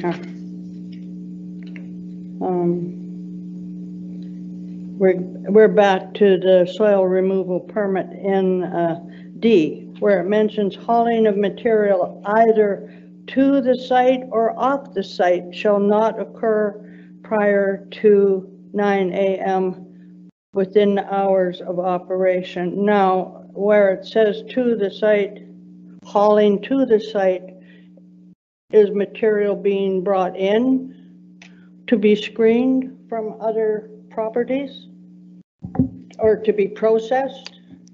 It's a great question. Typically, our permits have that verbiage in it, but in this case, it is, and again, the applicant is here, so I believe they wish to address some of this, but our indication is they want to remove material off that site as quickly as is possible, as subdivision is the main end game for this particular developer. They have to bring equipment in to move this soil off. Yeah, and if I could also address the crusher where there is a provision there where the screening is. Typically, the crusher is located close to where the screening occurs, as they usually do, but perhaps the applicant can also speak to that.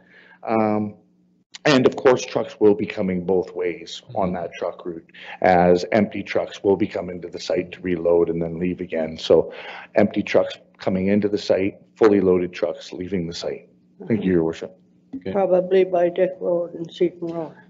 But my concern here is that it No, says that's hauling of material either to Your the Worship, site or just for off. clarification, the access would be from Glenmore Road, is it right? From Ogan Central Road, yeah. Yeah, Not going Dick to, Road. going to. Yeah, Empty. even going out. Where? In and out. Where? In and out from the same access. Well, it says in the other part where they do not want exiting with the shared road due to line of sight. So they don't want to allow it. If I could provide some clarity there, the applicant originally did actually, if I may. So the applicant, the original application as proposed by the applicant was to have a separate access, but through discussions with the applicant, we did notify them that that would be unsafe and that our district engineers would not support that access. And the applicant was very forthcoming in working out the situation with Comcast, and we've now approved that permit. There will be absolutely no access anywhere to or from this area except for on Okanagan Center Road. Thank you, Your Worship. Okay. Oh, forgive me, it's not on these papers, and Well, and whatever. I should think these papers are important. Anyway, Depends on the you date. know, it's been my experience, that's where you run into a lot of problems, because some things are assumed, and, oh, yes, we're going to change that later, yes, we were thinking about it. Well, in my opinion, forgive me, it needs to be on this. These are basically, in many respects, a legal document that you have to go by, or you have to come here and request for altering it, changing it, to make it different, to make it what you're having. How can you plan something when you have lots of ifs and we're thinking of, and it should have been, and it came late, and people are spending a lot of money for this. Neighbors are frustrated because this has been going on for years and years and years. I mean, we're agricultural. We got a lot at stake here. We have animals, we have crops, we have people who are sick with asthma, COPD, all sorts of things. We can't just say, well, we'll probably change it later. So anyway, access to the subject property to be shared with Comcast adjacent subject property. How can we approve this when we don't know where those access points are?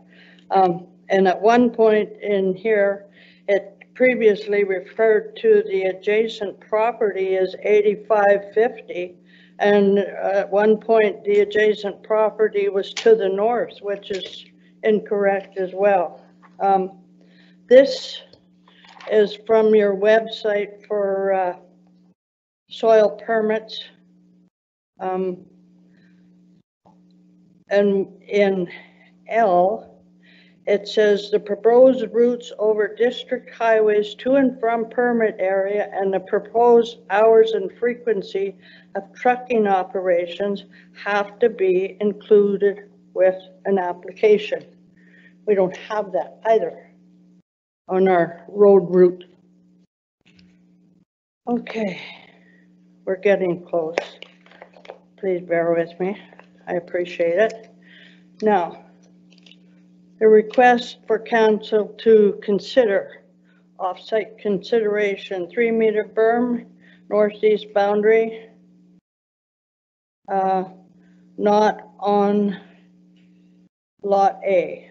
Trucks have route established where revenue from extraction has now jumped to 69,000 and another spot it was 61,000 and will be used to aid future road maintenance.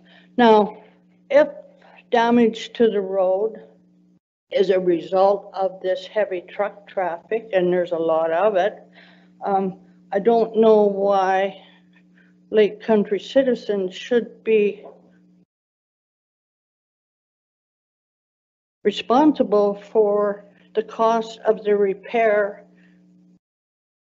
when, even though you're getting paid the 50 cents for the amount there, the meter, why should that go to the road repair? I don't know really, I don't know customarily how that's taken care of with different councils and districts. But it just seems, once again, that the citizens are paying for this unnecessarily, because even though that payment is going to the district for these amounts of soil movement, it's still coming back to repair the roads. And it's been my experience as we go down our road that's full of potholes and everything, they do not get repaired quickly, even though we're paying on our taxes for road repair. It's a mess. Okay, and the highway and driveway access bylaw, is that required? It is required, but has it been given? If you've got other access point on where it's not going to be on that corner for line of sight, and we have your assurance, I guess, that everything to and from is coming off of Okanagan Center Road. Yep. So you have that concern. Has the driveway access bylaw been approved? It's required. Anyway, technical considerations, district requiring access to property for soil removal be shared with property owner to the north, which I think is funny because there is no driveway to the north. That's Dick Road and Seaton Road. And the access point, well, you say that doesn't apply there, to Dick Road. Okay, to consider an application for soil remover plus soil being brought in, that's what I suggested. I'm wondering if soil is going to be soil, which can be gravel, all sorts of things, be brought in to be processed there, and what extra effect will that have on noise? 2 years on the map. Now I can jump to probably my concerns. My main concerns are the access points, entry and exit. I would like that to be stipulated in black and white rather than having to try to figure out another day what somebody was thinking. Breakdown of roads resulting from increased heavy truck traffic and possible seepage from the settling pond and erosion. Failure to monitor compliance. What assurance do we have, and who? There are regulations as to who should monitor compliance for the dust control, etc., etc. Health concerns, air quality. Removal of trees causing environmental changes as well as a loss of wildlife habitat for some red-tailed hawks nesting there. Loss of hawks means loss of natural rodent control, mice and rats, which everybody knows is a major problem everywhere here. We've had them in our yard and I've spent a lot of money trapping them. I don't want to be putting poison out for other animals and poisoning everything, just kills everything. And then you got rodent problems. And it minimizes agricultural setting to the community. That's to name a few things. Those are my concerns. Thank you very for much. listening.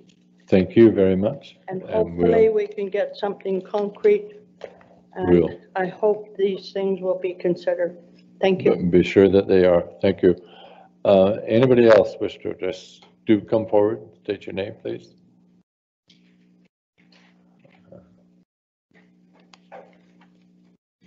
My name, Your Worship, Council. My name's Cheryl Elliott. I live in the property nearby. Most of my questions have been answered, which is great, but I do have. We have a letter from you as well. That's correct. And I won't read through the whole letter because a lot of them have been addressed. One of my big concerns is dust control. We've been in this property for many years, almost 20 years. And most of the council is probably familiar with the Burnco site. I've seen dust day after day after day going across the road into the farm there, and was very thankful that wasn't us. I don't want that to be us. So I find the dust control measures are kind of wishy-washy. I'd like a little more clarification on that, or more washy than wishy. Yeah. I mean, I understand that this needs to be done for the development. I do not want to live in dust for the next 3 years. I have asthma, and we have animals, so it's very important. Which brings me to the Burnco site, being across the road from this place. We've seen lots of regulations broken, and they weren't enforced, and the Burnco site went on and on and on. We watched materials be trucked into there, which apparently they weren't supposed to be. So I guess the regulation is also a concern, that things are done properly. If things are done properly, I'm okay with that, but I want to make sure that everything's that says it's going to happen does happen. Yeah, good. One of the other things that I wanted to talk to a little bit about, because I'm a bit confused, is the Chase Road extension. It's not totally pertinent to it all, but council says that it facilitates that extension. Well, this property doesn't adjoin Chase Road. So I'm a bit confused at how it helps that to happen. So if I may, Your Worship, understand the dust control measures. We are taking the $15,000 security, and our engineer has to approve a dust control plan. As it relates to any bylaw infractions, we would encourage residents at any time to frequent our website. There is a report a problem tab. Our bylaw is enforced on a complaint-only basis. If they do submit a request, we do send out bylaw to make sure that the permits are being adhered to. So that is something that absolutely, if you were to find that the permit conditions are not being met, we would encourage you to do that, and we'll send the staff that way. The Chase Road connection, and I apologize, it's not actually part of this proposal per se, but as noted, it is on the, I guess that would be the very far western side of Concast, and the way that the whole area needs to be brought to grade for the full road network, because conceivably what may happen here, perhaps this is a,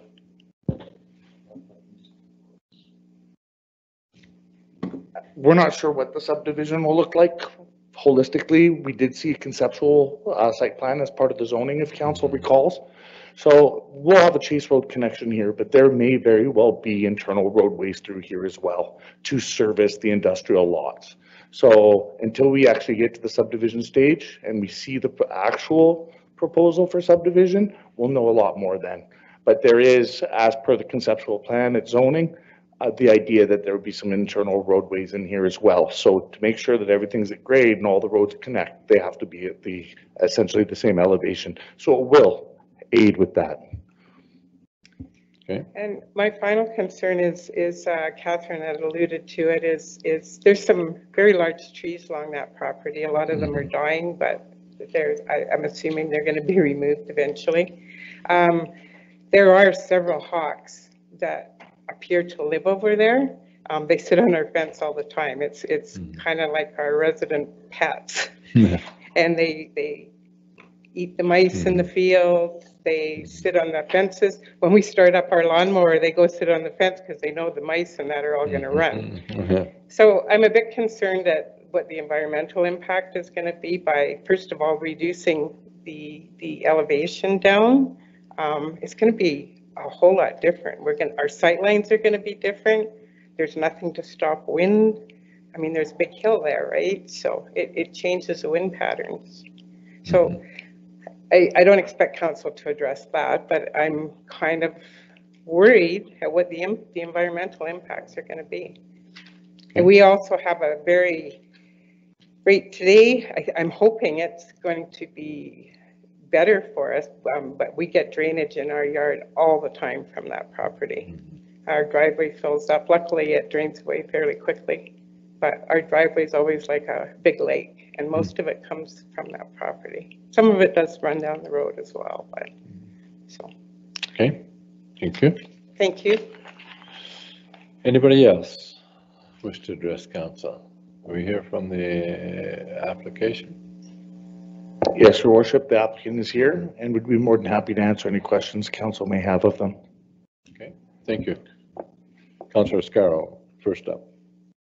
Yeah, just referring back to my question about the time that you are being restricted to having trucks leave and whether or not that changes your business plan and how it would affect it. Well, we don't anticipate that. We're not a gravel extraction. Oh, I need your name for the record. Jeff Stillen, developer representative. Okay. For the Red Cop Group. We don't anticipate any issues with the 3-year timeline because this is a development project and not a gravel extraction project. Our original intent was to extract the gravel while in the ALR if possible. That was denied. The reason now that we have a temporary use request is for the internal roads, which we estimate to be around 20% of the product to be used for internal roads, and for Chase Road, which came upon after during the application unrelated to this directly, will be used for that product. So we don't anticipate going past that 3-year period. If there is an issue at the 3-year period, staff and council will have the ability to review that process. But at this time, we are okay with the 9 a.m. timeline within what we say. Okay, I appreciate that very much. The second question pertains to truck route. Can you tell us a little bit about the restrictions you'd face if you'd be forced to go to the highway as compared to having the freedom to do other things? I have to say with depending where the product is going, when we had the plan done with BC Mines and our mining consultant designed it with MOTI's consultation, it's just based on the truck routes that are preferred by the district and by MOTI.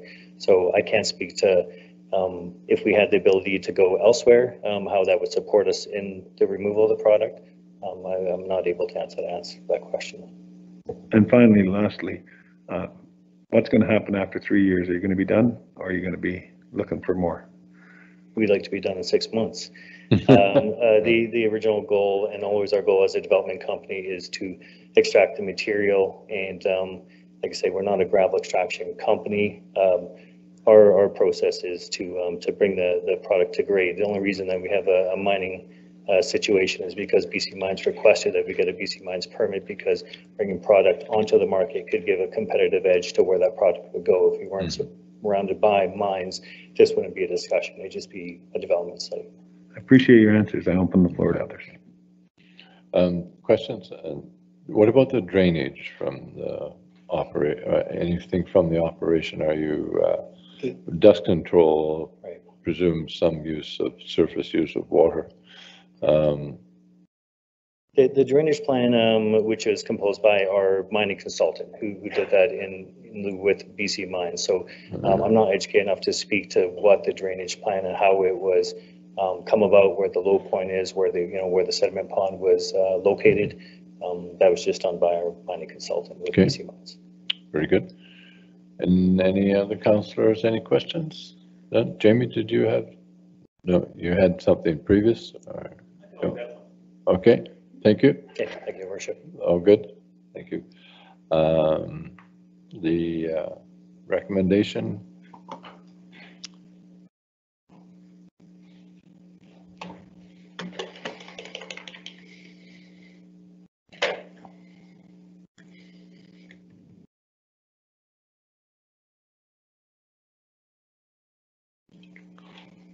Okay, that's the recommendation. We need a question for whom? Applicant? You had your chance. I know. My brain was, there's been so much talk. It was took a while to get through. So could I just ask you, speaking to the environmental concerns, approximately how many trees will be removed on the site? And when you move through to the subdivision, as your business is development, what are your plans to address that loss of wildlife habitat? Do you have any plans to replace it or supplement in some way? Upon the subdivision application, that's when we work with staff and typically to address any loss of trees. I don't know District Lake Country if they have a policy in place. Other municipalities, you know, if we remove a tree of a certain size, a width of the tree of a certain type, there's a replacement policy of certain number of trees or types of trees that come in during the subdivision process is when we would address that all. Okay. That's what we're dealing with here. Right. All right, Okay. I need a motion. Thank you. Councillor Ireland, Councillor McKenzie, staff preferred option. Those in favor? Opposed? You're none opposed, then motion carries. Thank you very much. And we shall look at that. Okay, we're done. You're up. Oh, you got to sanitize everything, right? I'm getting really good at that.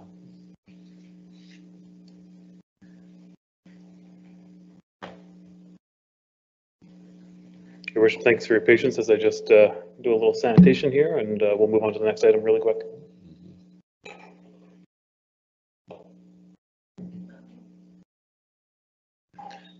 Yeah, if you're wondering, that's not my cologne, that's the Lysol wipes. Yeah, I've been wearing that scent since March. No more new babies in your home. No, only 5-year-olds and 2-year-olds. Worship, thank you so much for your patience.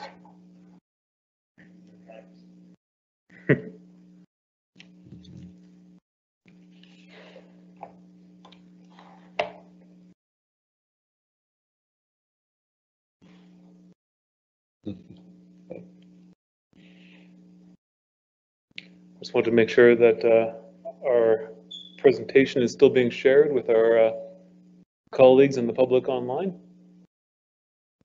Please interrupt me if this does not show, but it looks like it's being shared. Perfect.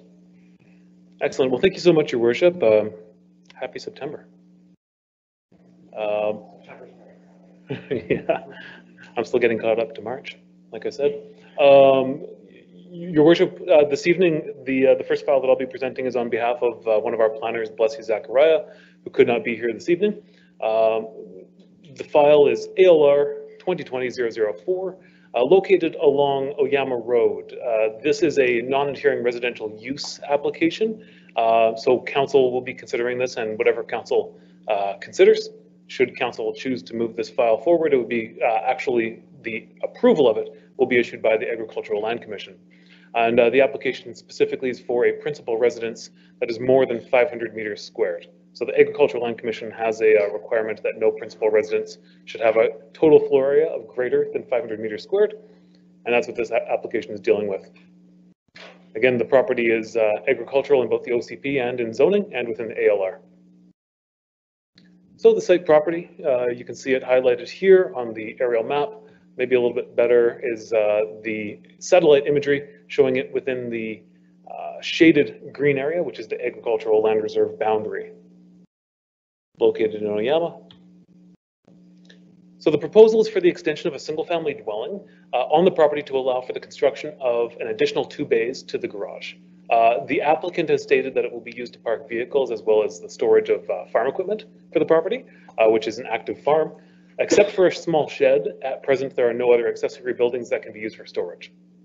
So and in fact, locating the accessory or all the parking immediately adjacent to the single-family dwelling is a benefit to agriculture, because then you don't have it spread out throughout the farm in different areas with other access connections, for example.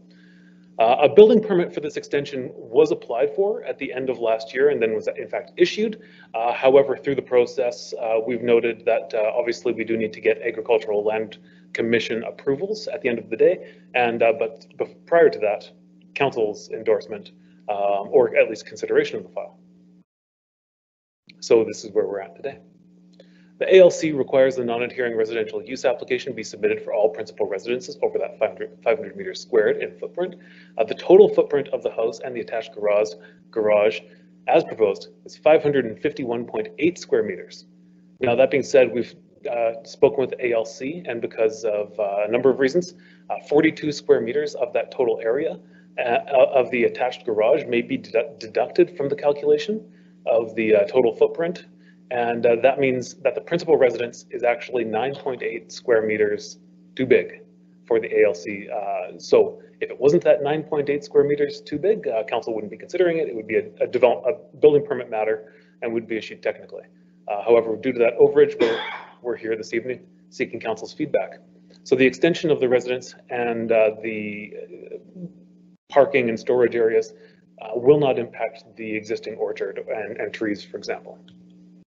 So the site plan, a little bit circuitous here, so I'll try to use this, but you can see this insert showing the area that's being built down here on the main site map. You can see the addition to the footprint over at this portion.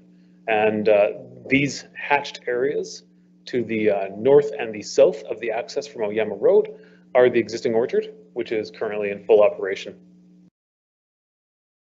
Again, site photographs, you can see that some construction has already taken place and in fact has advanced since this point fairly substantially. At the referral stage, we obviously ask for other agencies' feedback. It's not just the district acting in isolation, but we seek to serve the public interest by getting impacted stakeholders' input. The Ministry of Agriculture did not provide comments. It's not to be surprised by that. But oftentimes it's only through specific applications, similar to the Agricultural Land Commission. The Agricultural Land Commission will provide their comments after council provides their comments. Effectively, the ALC won't do its full review until council has said yes. And if council says no, the ALC won't even see it. At the referral stage, obviously something that's very important to this process is speaking with the Agricultural Advisory Committee. And the Agricultural Advisory Committee did provide support for this development proposal. So the option A, your worship, is that council recommends support to the ALC for this application for non-adhering residential use at the property address. The alternate, of course, is that you don't have to do that. But we will. Councillor Scarrow? Move option A, sir. Okay, and Councillor McKenzie? Those in favor? Opposed? Motion carries. Thank you very much, and thank you, Jamie. Thank you, your worship. I'll turn over the next item to our new manager of planning. All right. I shouldn't say new anymore. First time standing here, right? Good evening to you. Thank you, your worship. I'm just going to make sure they can find my presentation. Right here. There we go. Mouse and I are not necessarily getting along. All right. Wonderful. I am also this evening presenting on behalf of Leslie, who will be back with us in a couple of weeks. But for the time being, Jamie and I divided her duties this evening. So this is an amendment to a development permit DP 2015-017 was originally authorized on September 15th, 2015, and issued, or pardon me, yes, authorized in September and issued in February of the following year. Oh, what have I done? What have I done? Okay, you do it. Thank you. It's going to take me a... Apparently, yeah, let me just do it the old-fashioned way. That will work so much better. Excellent. So here's where the property is located. It's about a 20-acre parcel. There has been construction in accordance with the original development permit application, which included, in fact, a single-family dwelling, a swimming pool, an accessory building, which will be an accessory suite, and also a swimming pool, and then this long driveway that you see coming up from the road. So the space has been cleared for the principal dwelling, what will become the principal dwelling. Once it is constructed, the accessory, or what is serving as the principal dwelling currently will become the accessory dwelling. This is all in compliance with the zoning bylaw, and as I say, the work has proceeded to this point. However, in the meantime, as much as the rest of the construction has proceeded according to the plan, the applicant has decided that they would like to change the plan for the home itself. So while the original DP allowed for the construction of a single-story detached dwelling and an accessory building, the accessory building was constructed, and now they have determined that they would prefer to have a two-story dwelling on a smaller footprint as the principal building. So as we proceed, they will start to construct that building on the cleared and level pad that you saw on the aerial photograph there. The site plan here shows that the new single detached dwelling remains basically in the same footprint. It's a smaller footprint, and I think you'll find that the landscape plan has been altered accordingly as well. I think you'll find there's more natural area perhaps than there was in the original plan, and that two-story building shown here is now what is proposed. You can see that it is of course level on one side, 2 stories on the other. And the landscape plan in more detail is provided here.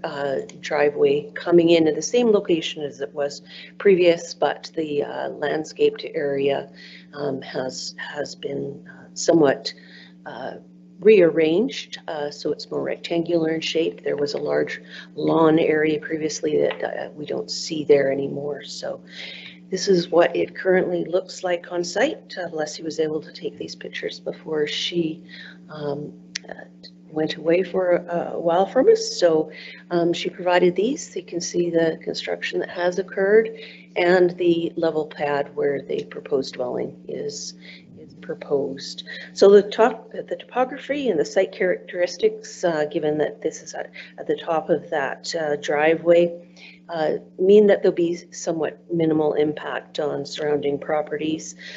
So we don't see any problem with supporting the proposed design changes. The option A is our staff preferred option, is that the development permit be approved, and that prior to issuance of that amended development permit, that security for landscaping be provided within 5 months of the authorization date, to ensure that the proponent will undertake the landscaping indicated in the drawings. Thank you. Councillor Reid had a question. Thank you, Mr. Mayor. Thank you, Corey, for the presentation. Just on the report, there is no mention of the changes that the applicant requires. It doesn't say it's going from a 1 to a 2-story dwelling. It doesn't say how much its footprint's decreasing. Right. Thank you for that, and that's the drawings or the diagrams were included for that very reason. But it I doesn't felt have, that you needed that additional detail, so. it doesn't have the from. So you've only given us the two. Right, because what we're doing is replacing that schedule, so it will be the diagram that is replaced, so there's no But it would have been language. nice for us to Absolutely. know I appreciate it was that. going from a 1 to a 2-story dwelling, and by how much is the footprint decreasing? So fair enough. Do we know how much the footprint's decreasing? I beg your pardon, Your Worship. I did look back into the file for additional detail when I Sure, learned I'd thank be you. presenting it, and I didn't make note of the dimensions. Okay. Similarly, as I say, that's why I'm providing sort of those subjective comments, if you will, on the rearrangement of the landscape plan. It appears to me, without having done the calculations, that the footprint of the overall landscaped area will be smaller, but I have not calculated it precisely. And is the property on well water or is it on district water? It's a good question. I just wasn't sure how they were filling the two. It's not on district water, not on Right, so parking. But there is that slowly perhaps. group that Yeah. put lines down to the lake Oh, okay. and Okay. had a 2-inch line. I suppose my only comment would be in this world of climate change, to have 2 swimming pools. But obviously they've gone and built the accessory suite with the swimming pool. So this obviously, I mean, it would not make sense for the accessory suite to have a swimming pool in the main house if you have the ability to have a swimming pool there.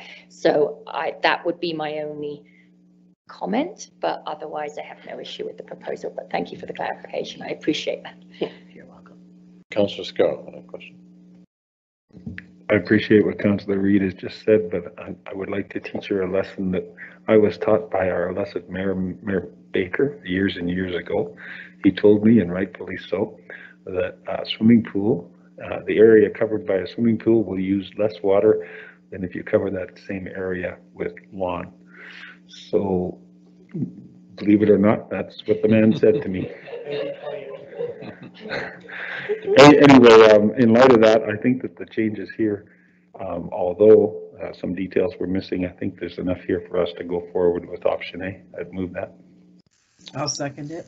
Before I call, I had a question that that's quite a switchback up there, and I didn't see a turnaround for emergency vehicles, but maybe I didn't see the plan or whatever, but. As you can see, it's a fairly open area. This is the driveway area in front of that accessory building. There's quite a bit of space there. I think that you could probably turn there. And you can also see here in the driveway at the top, there seems to be a bit of a wrap around the house there that would be available for that purpose. Okay, thank you. And the other comment I have is I don't recall saying that pool took less water than a lawn, but I do know that a pool makes a good reservoir if you had a little pump and a 2-inch hose.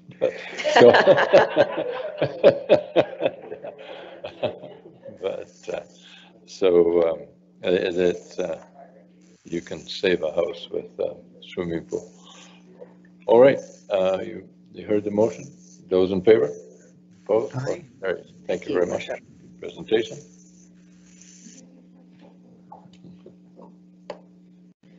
So, next up, tax sale. Oh, Your Worship, this is follow-up from the last council meeting. Right. Not sure if Tanya is online, but basically we're asking that the tax sale redemption extension bylaw 1123 be adopted. Councillor Ireland and Councillor Scarrow, those in favor?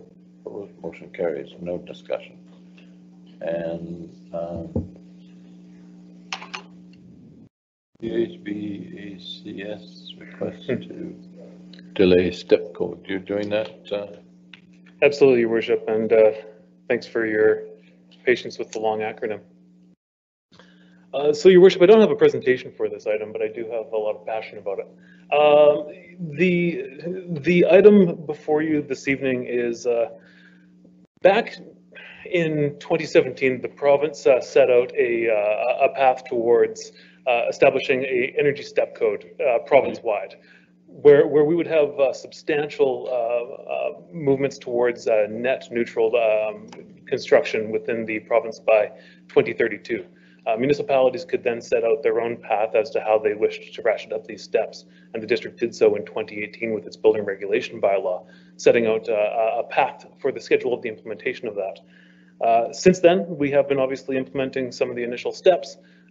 However, earlier this year, we did have a discussion with the Canadian Home Builders Association of Central Okanagan, I believe their executive director, as well as a member of their board, and then subsequently received a letter requesting the delay of the implementation of the energy step code within the District of Lake Country on the grounds of lack of industry consultation, unintended consequences of the implementation itself, the affordability issues this may present, arrival of the COVID-19 pandemic, and alignment with neighboring communities.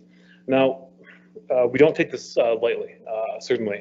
Now, this is something I've been thinking a great deal about, and in fact, these are the kinds of reasons why I think a lot of people get into planning and building inspection, in fact. That being said, staff do not agree with the majority of the statements contained within the letter that council received, and we wish to advise council on that, on those grounds.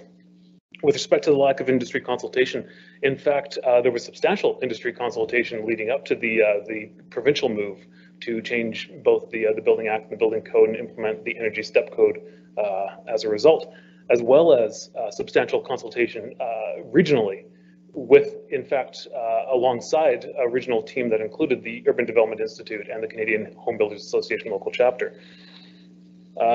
With respect to the unintended consequences of the implementation, staff feel quite confident that we are skilled enough to implement the Energy Step Code, and in fact, readily are excited to see this improvement to the quality of development within the community with respect to sustainability. When it comes to affordability, obviously this is a highly contentious issue and has been the result of, has resulted in some delays throughout the area in terms of its implementation. Now there have been a number of costing studies. However, even recent discussions with people who are even unintentionally meeting step 3 with their developments have shown really negligible costs in terms of meeting those requirements, and 2% or potentially even less when you're looking at multi-million-dollar homes being constructed. Now, with the issue of the arrival of the COVID-19 pandemic, obviously this is something extremely important to the district, and we've all been drastically impacted by that. Now, with climate change upon us, the quality and comfort of homes and sustainability over the long term is more important than ever, in fact. Your Worship, I know that we've been through a lot this evening, and I'll be sensitive to your time and mutual passions for this. But with the alignment of neighboring communities, obviously I can't speak to any delays that have happened, but we did set this path out in collaboration with regional partners some time ago. I do just want to talk about maybe more the real essence of staff's recommendation, which is, with climate change, we have an imperative to act from a planning and development standpoint. The impacts of this are upon us now. And from the planning and development standpoint, as your chief planning advisor, I cannot recommend the delay or the regression of our sustainability efforts. And in fact, you will see more of them coming forward faster and stronger, at least from a staff perspective, for council's discussion. Council, your worship, the recommendation is to maintain the current approach within the building regulation bylaw. However, council does have full discretion to not do that and to consider it. Thank you very much, Jamie. A very good report, by the way. In the package, I have Councillor Ireland first. Thank you, Mr. Mayor, and great presentation. Reading the letter from these people, and I say these people because I don't really want to say their name, I'd refute every comment they made. We've all along looked at this, we've consulted, staff have done everything possible. And the only thing that I can think of an unintended consequence is if we step back from following this, the unintended consequences are massive. And that's where the unintended consequences are, not from implementing the step code. And in fact, there's many, many buildings that exceed the step 3.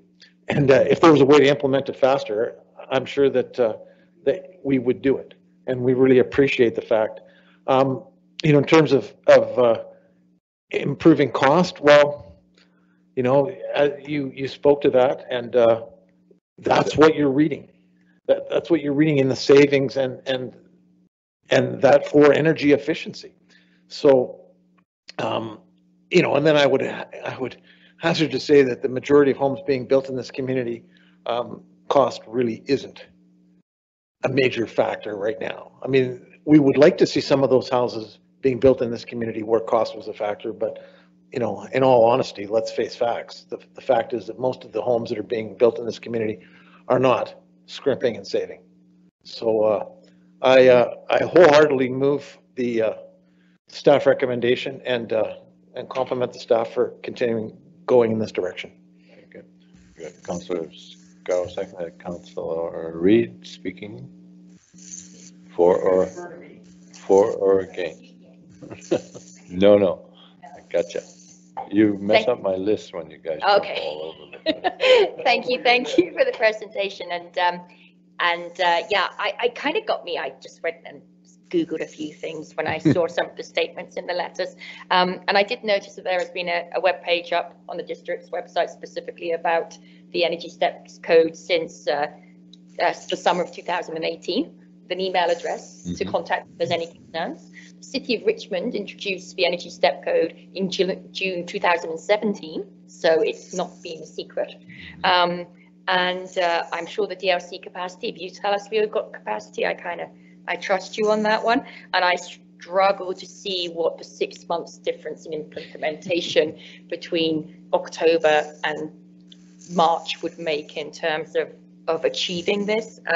Because we are looking at a 20% increase in efficiency, and by 2027 we have to get to 40. So we need to take steps to do that. Affordability, again, as you point out, that there are trade-offs with the owners of the houses having reduced costs to run it. Also, Fortis offers rebates on residential properties of $5,000 to $10,000, so that takes the increase down to 0 if we're talking about some properties. And then if you've got commercial, it's $1.6 per square foot, which is on a 10,000 square foot property, 16 grand, up to $500,000. So there's opportunity there. And COVID is still going to be here.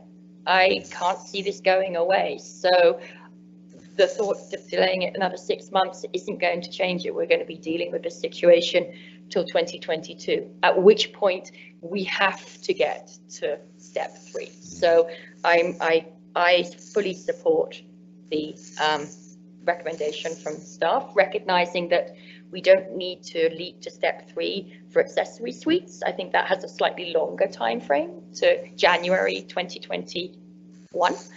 So there is some accommodation in there. So thank you for the report. Okay. Support the staff motion. Councillor McKenzie. Thank you, Mr. Mayor, and thanks, Jamie. I'm going to take a slightly different approach. I think while I support that, I do agree with our CAO's comments, and I believe that we should refer it back to staff, delay the implementation, I just butchered that, and make the necessary policy changes, and then bring that back for approval. So by saying that, exactly, you know, if we stick to what's going on, is there what needs to be done in order to accommodate what that is there as far as changes go? Your worship, members of council, in terms of if staff were to bring forward this item and package an amendment, it would be multiple readings of the bylaw. Technically, I don't think we'd be able to meet the October 1st deadline. Council could consider a delay by policy resolution in terms of waiving the implementation of its bylaws. However, that would not be staff's recommendation. There may be unintended consequences to that staff haven't necessarily assessed. So maybe I can get Alberto to comment on what exactly, you want to clarify that for us, please? Yeah, I'm not sure what I was thinking. Cut that down. I think I'm in alignment with, I discussed this with Mr. McEwen a few times, and our original take was we may go that way and possibly accept the delay, but the reality is, as a couple of councilors have already mentioned, that there are some pretty tight deadlines that we need to meet. I think, I certainly do not agree with the tone and the content of the letter from CHBAC, or whatever it's called, BACO. And, I feel that the take from Mr. McEwen is the correct take.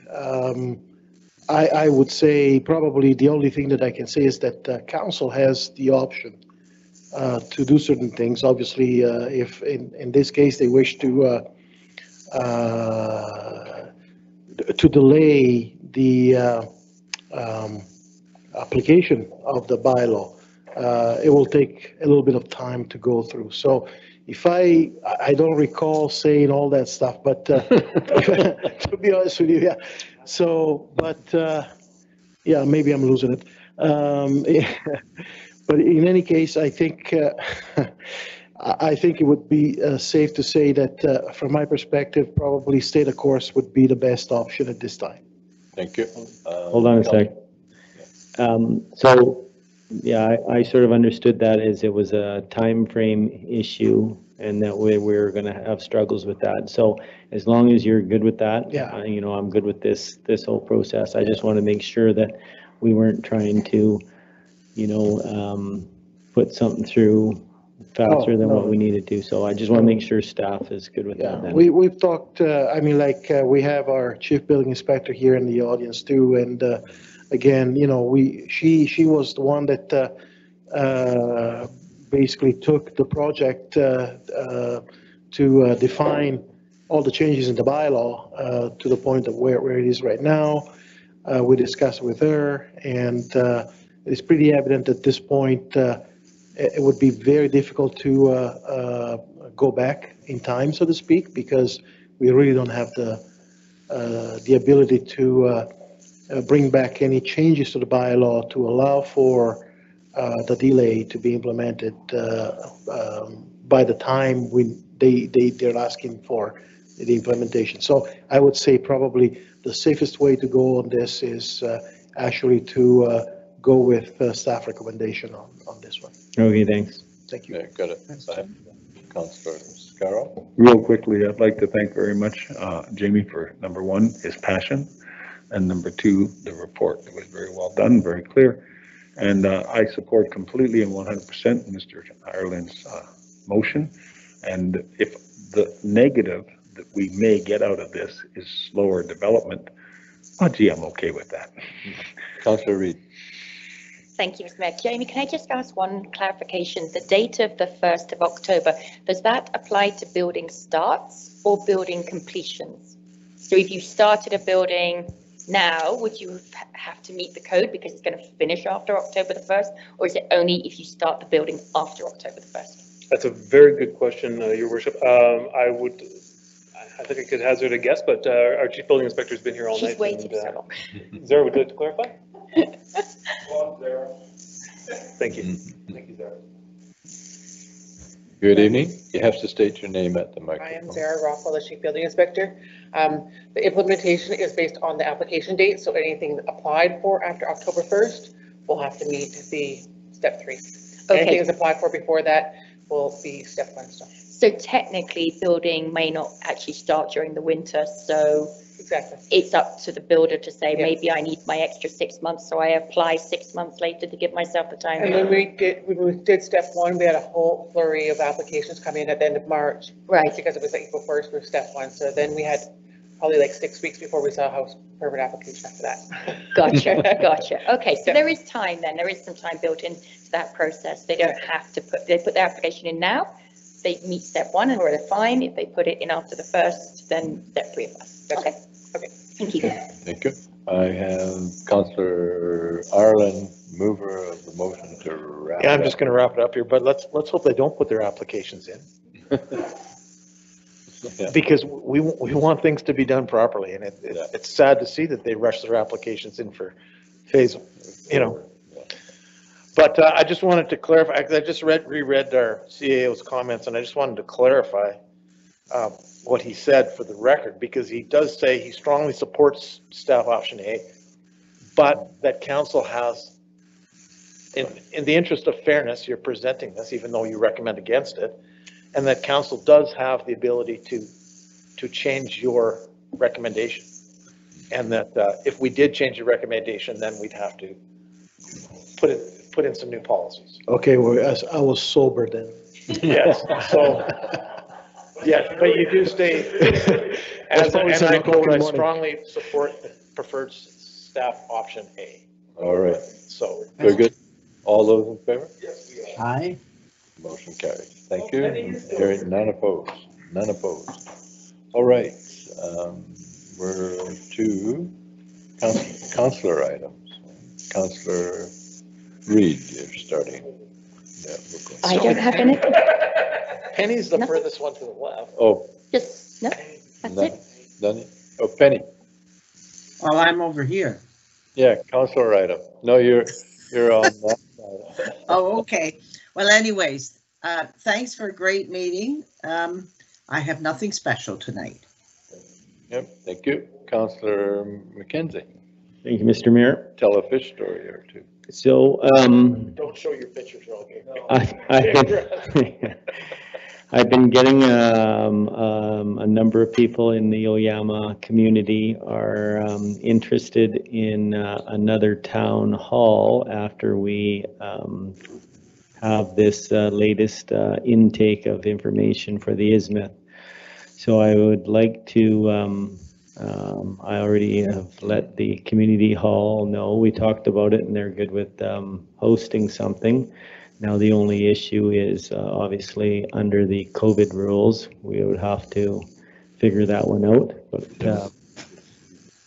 I would like to at least give people that opportunity. Seems like they definitely want to have us do one last wrap up of that one. So That would be specifically on the Isthmus plan? Yes. Okay. Please. Thank you. And as well, I'm going to say it's nice that the summer is coming to a close, because I can see there's a few people have, our few locals are done with so many of our fantastic visitors that come see us. So I just want to say thanks to all those that have cleaned our beaches and taken care of our trails and so on. So it's definitely a nice place to visit, and it's a nice place for the locals that they get to use it again. Thank you. Councillor Ireland. Thank you, Mr. Mayor. And I'm happy to see tourist season, but let's keep the sun around. Come on. A couple of things. Our dock, our new public dock in Okanagan Center was completed today. There's been just tons of people using it already, so you can hear an uptick in the screams of children and jumping off the end and having fun, so that's great. Really exciting. My other comment was that I happen to be frequenting the Isthmus on Saturday night. Sometimes I do leave Okanagan Center, although I try not to. And, it was early in the evening, about 7:30 or so, and there was quite a few people set up for camping along the way. And at that point, I did phone Councillor McKenzie and questioned why he was having all these neighbors and things. And it appears like we even though we have bylaw on later in the evening, on those evenings, that they're not able to do anything on the isthmus. And, you know, there's some people look pretty well entrenched and dug in there, and, you know, they do have a strategy around working against bylaw and working against those things. And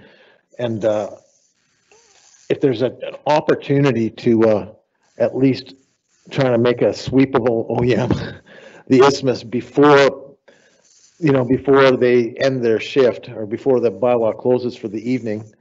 And then it would also be great to be able to speak to the police, because, you know, the police need to start looking after our community and not just those interests that they have. I mean, those interests that they have are community interests, but we have community interests as well. And they're here to serve the community and the people who pay the wages that they get, the same as district staff. So it'd be great if we could see a little bit more participation in that end of things. Also, sorry. I just wanted to say that we just had a meeting with a new commanding officer of our little detachment here. And we had some concerns. We expressed those concerns. He's fully aligned with our desire for the RCMP to be proactive and collaborate more on the bylaw enforcement issues. And in fact, some of the things that Tanya talked to him about, we saw an email directed to his staff that he copied us on, directing staff to actually do those things that we asked them to do. So I think there is light at the end of the tunnel. Well, that's excellent news. I mean, there's, you know, it's not just the Okanagan Center, the speeding issue on the front street, even though there is a traffic calming program, it's not properly built or set up, which is not our fault, but that's the fact of the matter. So some kind of enforcement is necessary to get to the next level. So bylaw can't do it all. Thank you.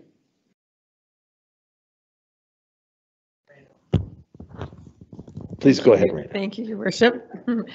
Tanya just made a mention that the new sergeant will be in front of council next week. I believe next week to give you an update. And next meeting, not next week. Right, next meeting, not next week, exactly. And just to update on bylaw, I hear you 100%. And they are hard to catch. Bylaw's definitely aware of them. They definitely avoid bylaw and they do their sweeps regularly. But yes, we will definitely, excellent ideas, talk to RCMP and get them involved. Yeah, I mean, it's tough with one bylaw officer on at a time to get all these things done. So by no means am I trying to besmirch bylaw. They're trying to do the best they can, and people get wise to them. And then all of a sudden, there's nobody there at all, and that's where we need the RCMP backup. You know, it's not just for simple issues like camping, but there's been many issues throughout the community, parties, dangerous things happening, fires, all those sort of things that take place. And after 9 o'clock, it's the police, and the police should be helping our community. And fortunately, the new sergeant seems to be on with that. So I appreciate the staff putting that forward to him. Thank you. All right, I had 4 or 5 pages ready that I was going to talk about, but we've really had enough long speeches tonight. So I would just like to thank the Vancouver Canucks for winning Game 5 tonight, 2-1. Thank you very much.